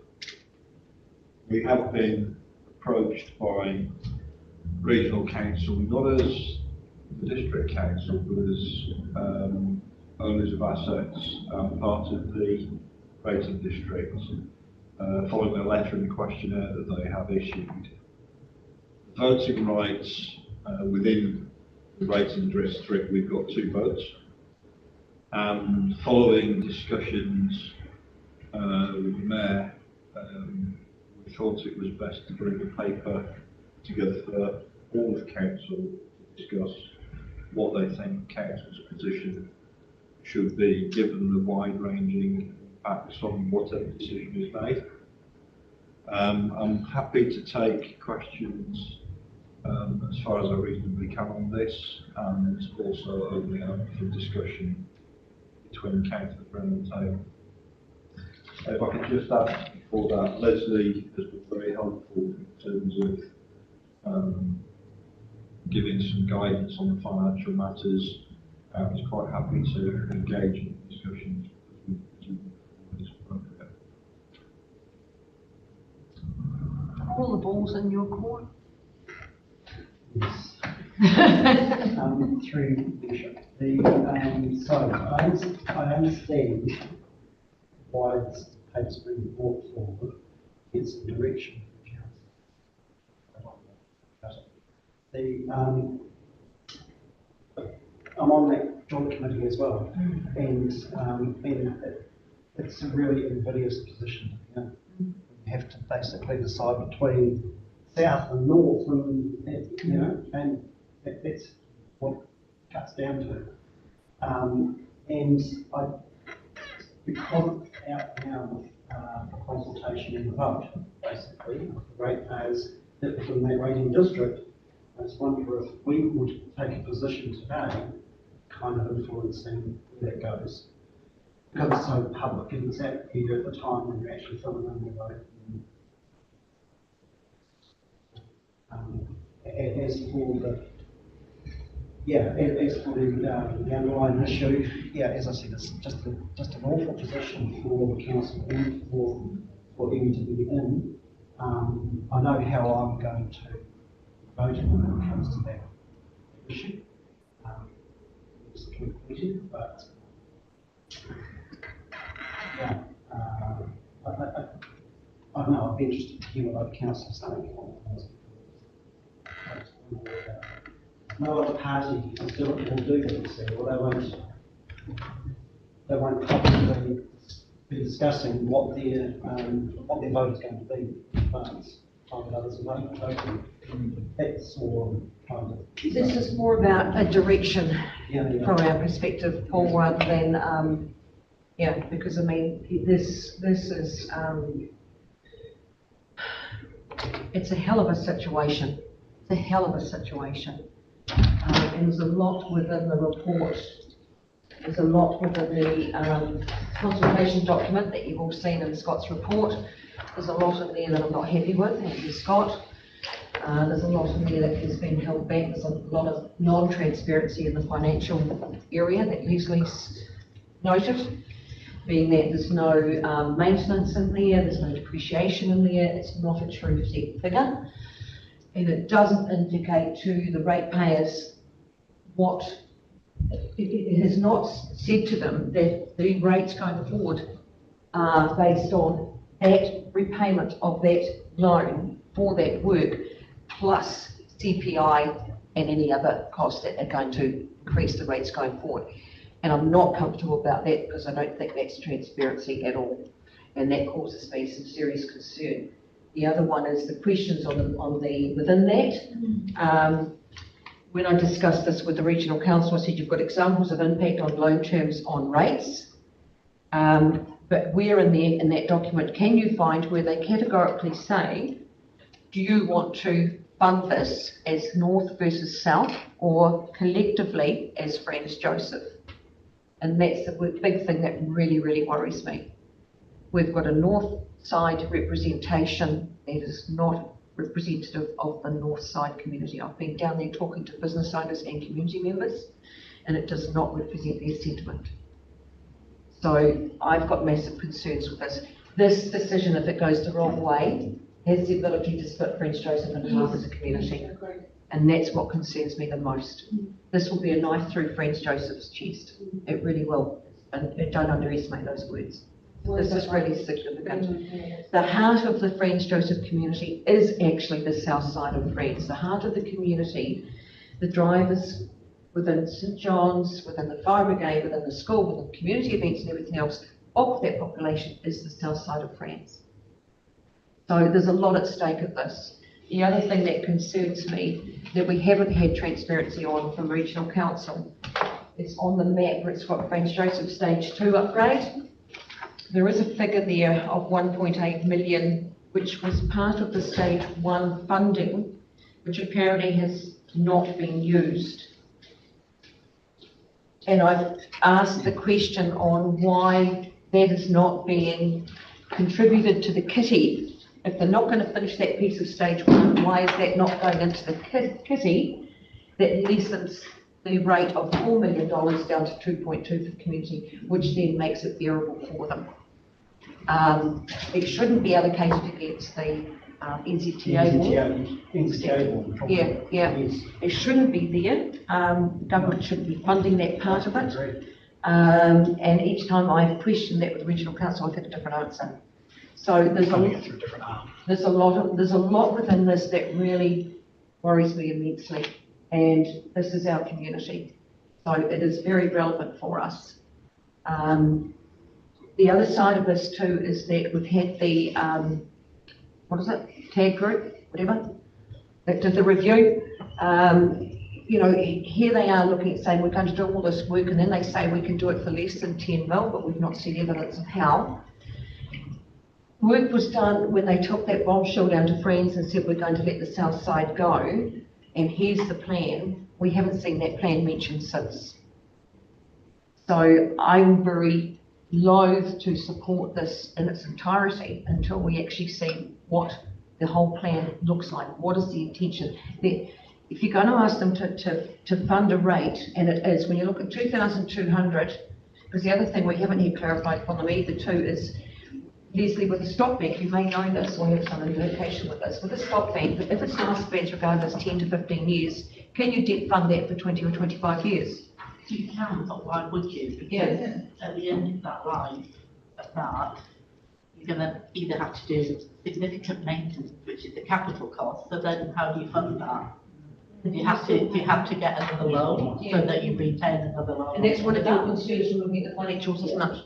Because they'll probably use any, if they do depreciate it, we don't know whether they will or they won't. And if they fund that depreciation, they'll use that for maintenance costs. So they won't use it for replacement. So you're just going to get another capital cost at the end of it. I don't think they use depreciation. No, this doesn't get talked about, does it? This is what I was saying before about wanting that sort of information in a consultation document. I know it's a different subject, but if people don't have that information, how can they make good Exactly. decisions? That's what worries me with this, Jane, because this is, they've given them the information they want to give them, rather than the information that they should be giving them, or that the people are entitled to have. This is a hell of a decision for those people down there to make. The impact on them is severe. There's no, I mean, this is the thing, you get to 10 years' time, if there's no plan on what, I mean, when you're doing this, you've got to have an end goal. What are we going to do within that time frame that this is going to buy us? We haven't heard that, have we? It's gone again. It's disappeared down the line. So, you know, we're going to get to the end of 10 years and say, oh gosh, we're going to have to tap the government on the shoulders again for another $10 million. It may not be there, and then what happens to Friends? This is full of flaws, and it really, really does scare me. It worries me immensely on Friends, Joseph. What's right this way forward? I'll just let Scott's wanting to pass a comment to us. It was just a conversation that Leslie and I had, because clearly council will get charged an element of the charges with this. We don't charge yet. So anything that will come into us would then be rated back to the community. So people think, oh, the council can pay for that. Well, we do, but we don't actually come up with the money. And that is a charge that would then get added to whatever's in the numbers on the back home. And again, we don't really know what that is either. Certainly take on board what you're saying, Helen, but and really good to get feedback from Councillor Caston and Nero about the feelings down in Franks Joseph as well. It's split down in north and down in south. It's not a river management program going forward, so that's a problem. Going forward, we can't have north and south, we have all of river, but this doesn't help in a situation like this. None of the meetings we've sat in have helped that situation, and going forward, I don't think it's going to help the situation, because what's happening and what's being thrust upon the community is very much driven by a north or south, or a good outcome or a bad outcome. So that is your split. Not to be political, the community is split, and will be split, and it is. I can't see that changing. Just to refer to Mayor Lash's comments around the south side being a strong part of the social fabric of Franks Joseph, I'd probably just lean on the fact that the north side definitely contribute to that as well, but it's not purely on the south. Scott, your point around rates is a really important one. We've got land down there, DW have got land down there. Those rates, our contribution towards this, and have to be funded by some of those again. Ratepayers get a double burden on it. I'm completely supportive of all of the points, and probably being asked from agenda item 3.4, so we get some clarity around this ahead of the meeting, as a member of the rating group, as well as a select bunch of people who will have a vote on the night around where this ends up. We need that information as those voting, but the community needs it as well ahead of their vote. So happy for that to go as soon as possible. So give Leslie the answer she needs, that also then provide the community with the answers, some of the answers they need. So my concern with the way the questionnaire was put together is it can lead you in a particular direction. And we've got about 14 of these things that are all looking. And we've been asked to respond, as I said earlier on, as a member of the rating group, but not formally as a key stakeholder supporting the community of Franks Joseph. In terms of the way forward from this, my recommendation to council would be not to respond by ticking a box on a form and sending 14 of them back, but to actually put a letter together, clearly with the reference numbers on documents that we've been sent through, but actually to outline council's position following this meeting and maybe further discussions that we want, to say, these are the things that we're concerned about, these are the things that we think we need further information about before we think we can reasonably give an answer which is going to have a long-term impact on that community.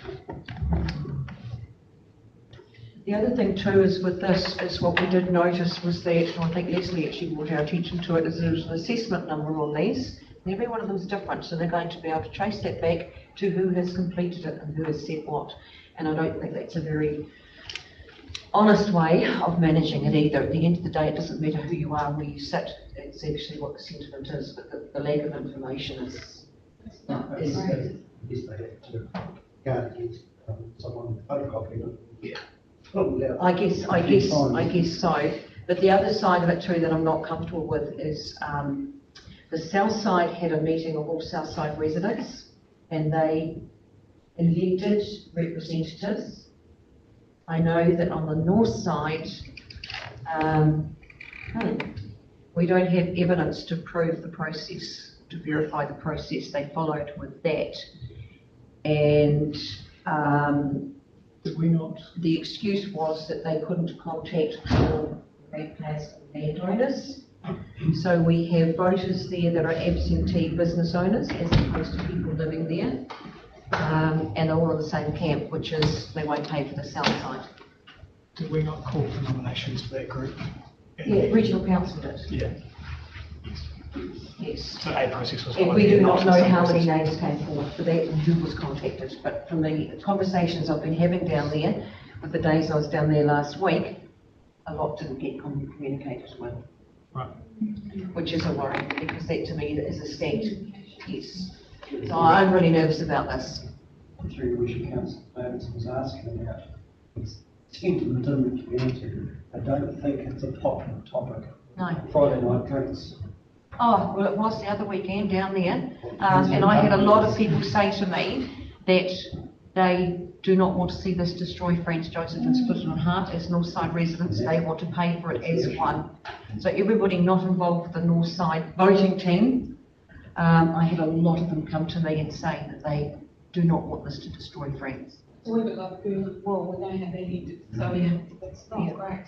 And that's what worries me, because, you know, and that's when I asked them, I said, well, why would you not structure the representative side better? And some of them said to me they were never asked, they were never contacted. They can somehow, this, can't they? And put Yes, they can, but that point of again, view in. well, will they? Is there a free text box to ask that question? You can find. What I think, well, what we said before, they don't even know what they're getting. I don't know how we talk about this. We have some pictures of what's going to happen, where the money's going to be. Well, we have got a map, but we, yeah. Yeah, I can't understand how anyone could vote to make a decision without all the facts and figures and the plan, really. You know, you've got a vague idea of what, you know, might and won't happen. And what's going on with skiing down past our ponds? Why?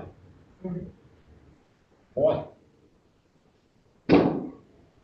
I don't think the stopping they've got on that picture is actually going to stop or eliminate the problem with the tartary, then going round to the lake.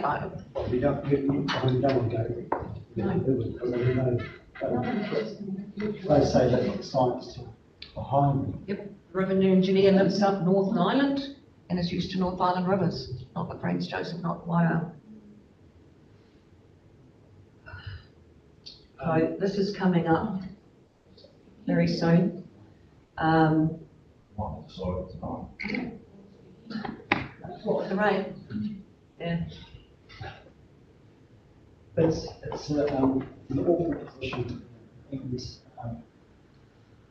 yeah, this is only the tip of the iceberg.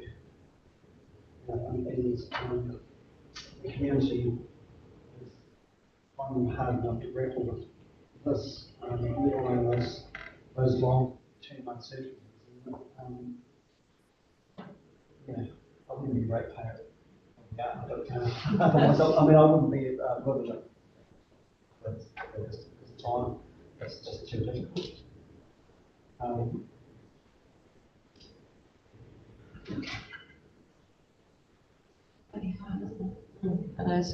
don't think it's important to remember the situation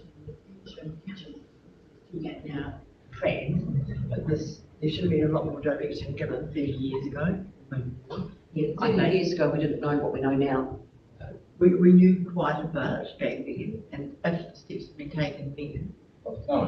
Yeah, but it wasn't, so we can't. I know, what I'm saying, so we can't look back in this situation, but in the future when we're making decisions Yes. about other areas, we need to get that planning and that. 30 years ago, the glacier was advanced, it wasn't retreating rapidly. And therefore, therefore the bed of the river wasn't building up as rapidly as it has in the past 20 years, which is created the monster that we've got now. As you decide your point around taking learnings from the current situation into the position in this question. So, sorry, Scott. There is just an observation from me, which is that this letter has gone out to people who've got assets across the area, but actually the voters on the matter will be the representatives for the renting district. I suppose the question that I ask is, what would happen if the answers were different, depending on who responds to which? So if the popular response through this consultation, tick a box, actually goes against what the recommendations are, how do people deal with it? So to put the rating districts on the spot, if the overwhelming response to this popular survey is no, would the rating district vote yes? Because that is a particular area of conflict. Well, who's got the final say? The rating district.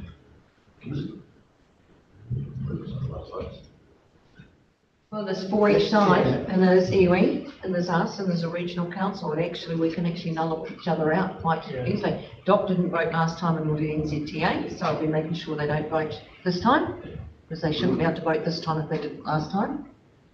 So we can actually, well, Paul can actually have the deciding vote. The kingmaker. He can be the kingmaker. He can, yeah, I was going to say, what's you know what's because North can take out South, regional can take, well, we can take out regionals and they'll balance, and then Paul's got the deciding vote, which is not an enviable position to have. Terrible situation. It is. Do you think they still want to be one rate district? Well, that's what. When you take certain people out of the equation and out of the conversation, the ones that are the dominant speakers at the meetings, yes, they do. And that was the overall feedback I got when I was down there. That last week? Again, before. So in here, Harry, the closer you are to the river and the more it affects you, the more you cut. So why can't they do it? The north side pay for most of the north side, and the south side pay for most of the south side. Because the south side, it's enough to cripple them. So you're expecting, They've got the bigger bill to pay. so you're expecting the north side. Okay. Yes. And that's what a lot of the people on the north side are saying to me they would sooner do than have it destroy friends in the community. Because it's an all of river management now, it's not the old school true left, true right, north or south side of the river management. It needs to be considered as one. History's not going to allow that to happen, nor is the prospects of the future, but that's the only thing that is currently. But if that 1.8 that's left over from stage 1 was put into the south side, that changes their equation significantly. You could let it go north versus south without too much of a problem, but it's not.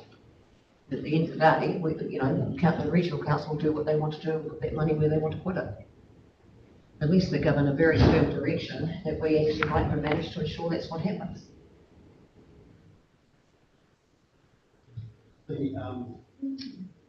Perhaps a contribution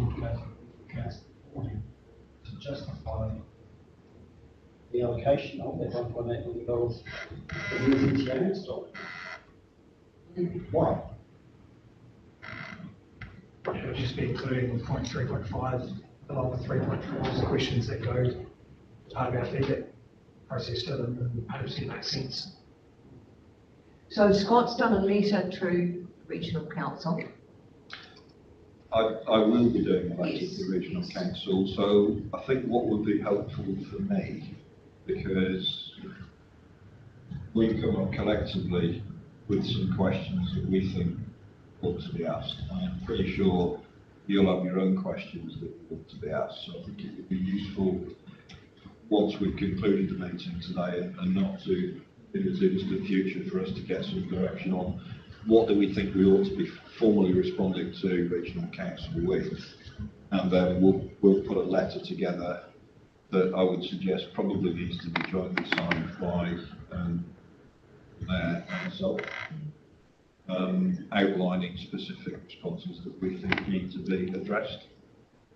If that's something that council would like to agree to. To me, as the outcome of this report, this discussion is actually option one. To receive the report and provide solution to response, on response to the West Coast Regional Council. And I'd go further to say the points tabled in points 3.4 and 3.5 of the agenda item, and any ones to be added in the future discussions. And that covers us as far as I'm concerned with the points discussed today, the points in this document, and the questions financially that exist, as well as, I guess, some more community ones which will come out of future discussions. And question. Penny's gone, what? Say what? Slower, sorry. Just hang on, before you do it, just what's everybody's thoughts on that? Can you actually slim that down considerably? Because there's a lot of words in there. To receive the report and provide direction. Not that part, what to you were West Coast adding. Regional Council, including all points noted in agenda item 3.4. And 3.5. Probably put full stop here if you want to. So that's certainly good. Then provide direction and responsibility. Basically tick this box. Yeah, exactly, and this is what we're after with this. Yeah, that's right. Yeah, no, that wasn't what this was about. This was about bringing the discussion here so that everybody became aware of the situation, and then we collectively went back with our interpretation and our questions and our challenges on it. I'm not after which way does everybody want to vote, because it actually needs time. Everybody that's not, I mean, we're entrenched in this. The councillors aren't, and they would need time to absorb, ask more questions to get their heads around it entirely. So this is about direction. Yeah. Those are, in my view, those are. Yeah. Aren't satisfactory. I haven't touched on, to be fair. Right. The intention behind what was written in the report was actually what you just said, Paul. I think sometimes my use of language can be interpreted, so apologies for that.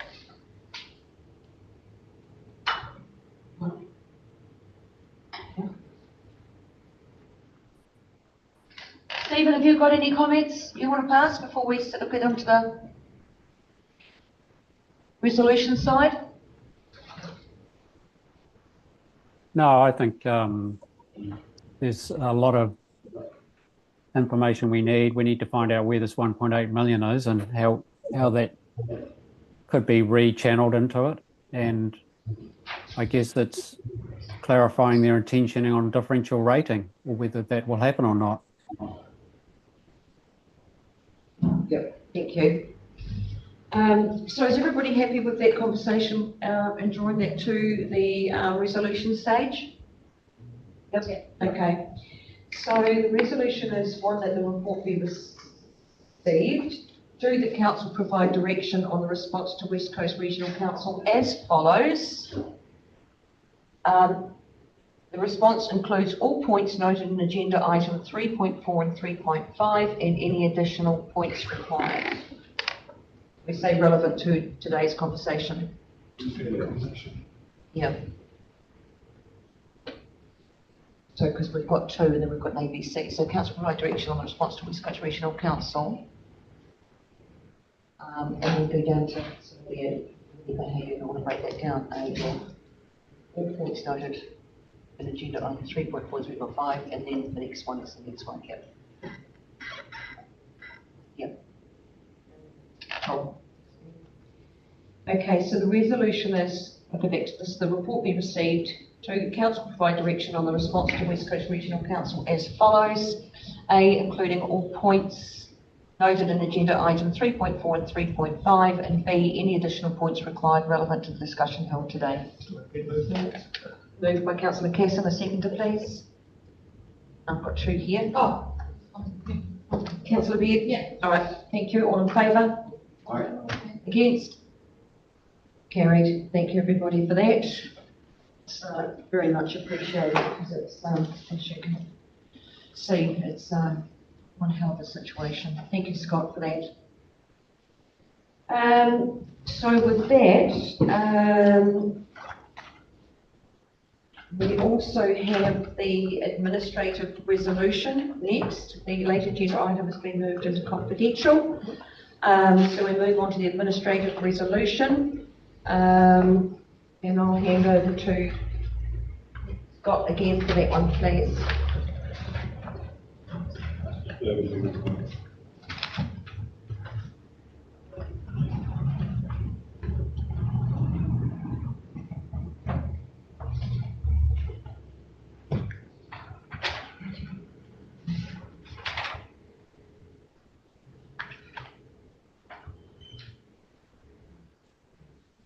The administrative resolution is an instrument creating an esplanade strip under sections 232 and 235 of the Resource Management Act 1991. There is a correction that needs to be made. ANA Investments 2002 should read ANA Investments 2022. In terms of this resolution, the requirement to register an esplanade strip along the Fisherman's Creek is in accordance with section 230 subsection 3 of the Resource Management Act 1991, as I indicated. It is required because under that piece of legislation, as the peak flow of Fisherman's Creek has an average width of more than 3 metres, this will protect the creek from future modification.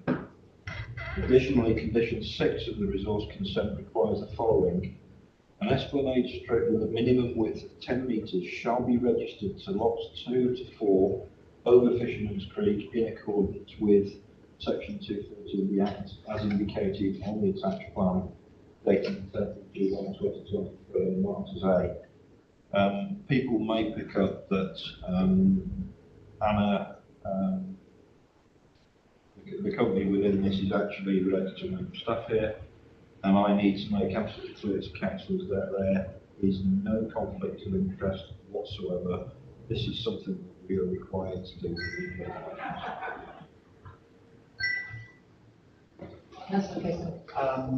Scott, thank you for that, and thank you for acknowledging that. I don't think anyone's insinuating there as a conflict, more so just full disclosure that the party doing this does work in this building, so I think to cover our own rear ends, it's well worth noting, so thank you for doing so.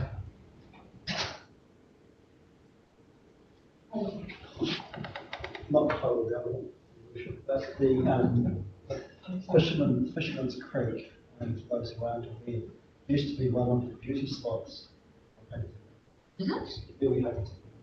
It was one of the most beautiful parts of the town, just like Mahunapua Creek, Mirror Creek. There used to be excursions and you'll see from the old photographs. And the creek has been absolutely slaughtered over the years. Now it's just a slash to a paddock. I'm not sure that that's actually the old watercourse at all, to be honest, but it's not entirely relevant to what we're talking about, but So it's actually quite commendable then that it's been protected and enhanced with the planting? What's left of it is, you know, there's not bugger all that's left. It's, you know, the original Fisherman's Creek, but protecting the conservation values, I think that also folded 100 years ago, but still, it's still a waterway, it's still got its own molding in spots. And that respect is good. Any other questions on this? No? Okay. Thank you very much, Scott, for that. So that's administrative resolution with that one. So can I move and second to please resolve that council confirm its seal by being affixed to the following document, instrument creating Esplanade Strip section 232 and 235 of the Resource Management Act 1991, with the correction of ANA Investments 2002 to be noted as 2022, and I think we need to be signing that as discussed with Di to ensure that that's got a legal verification there on that change. Limited grantor and Western District Council grantee. The grantor creates in favour of the grantee an esplanade strip for the purpose of protection of conservation values as outlined in the picture. Move on a seconder, please. Was moved by Councillor Casson, seconded by Councillor Burden. All in favour? Aye. Carried. Thank you very much. Thanks, Scott, for that. Thank you, everybody, for that. So what is the choice of councillors now? Do you want to have a break before we go into the public excluded section of the meeting? Have a tea, stretch legs. Right, can I have a move and a seconder, please, that we have a brief break, 10-minute break, before we proceed with the next stage of the meeting? Councillor Neil? Yep. Councillor Davidson? Thank you. All in favour? Right, so with that, we will have a break for 10 minutes, cup of tea, stretch the legs, and we will be back in here at 3:40 to carry on in the confidential section of the meeting.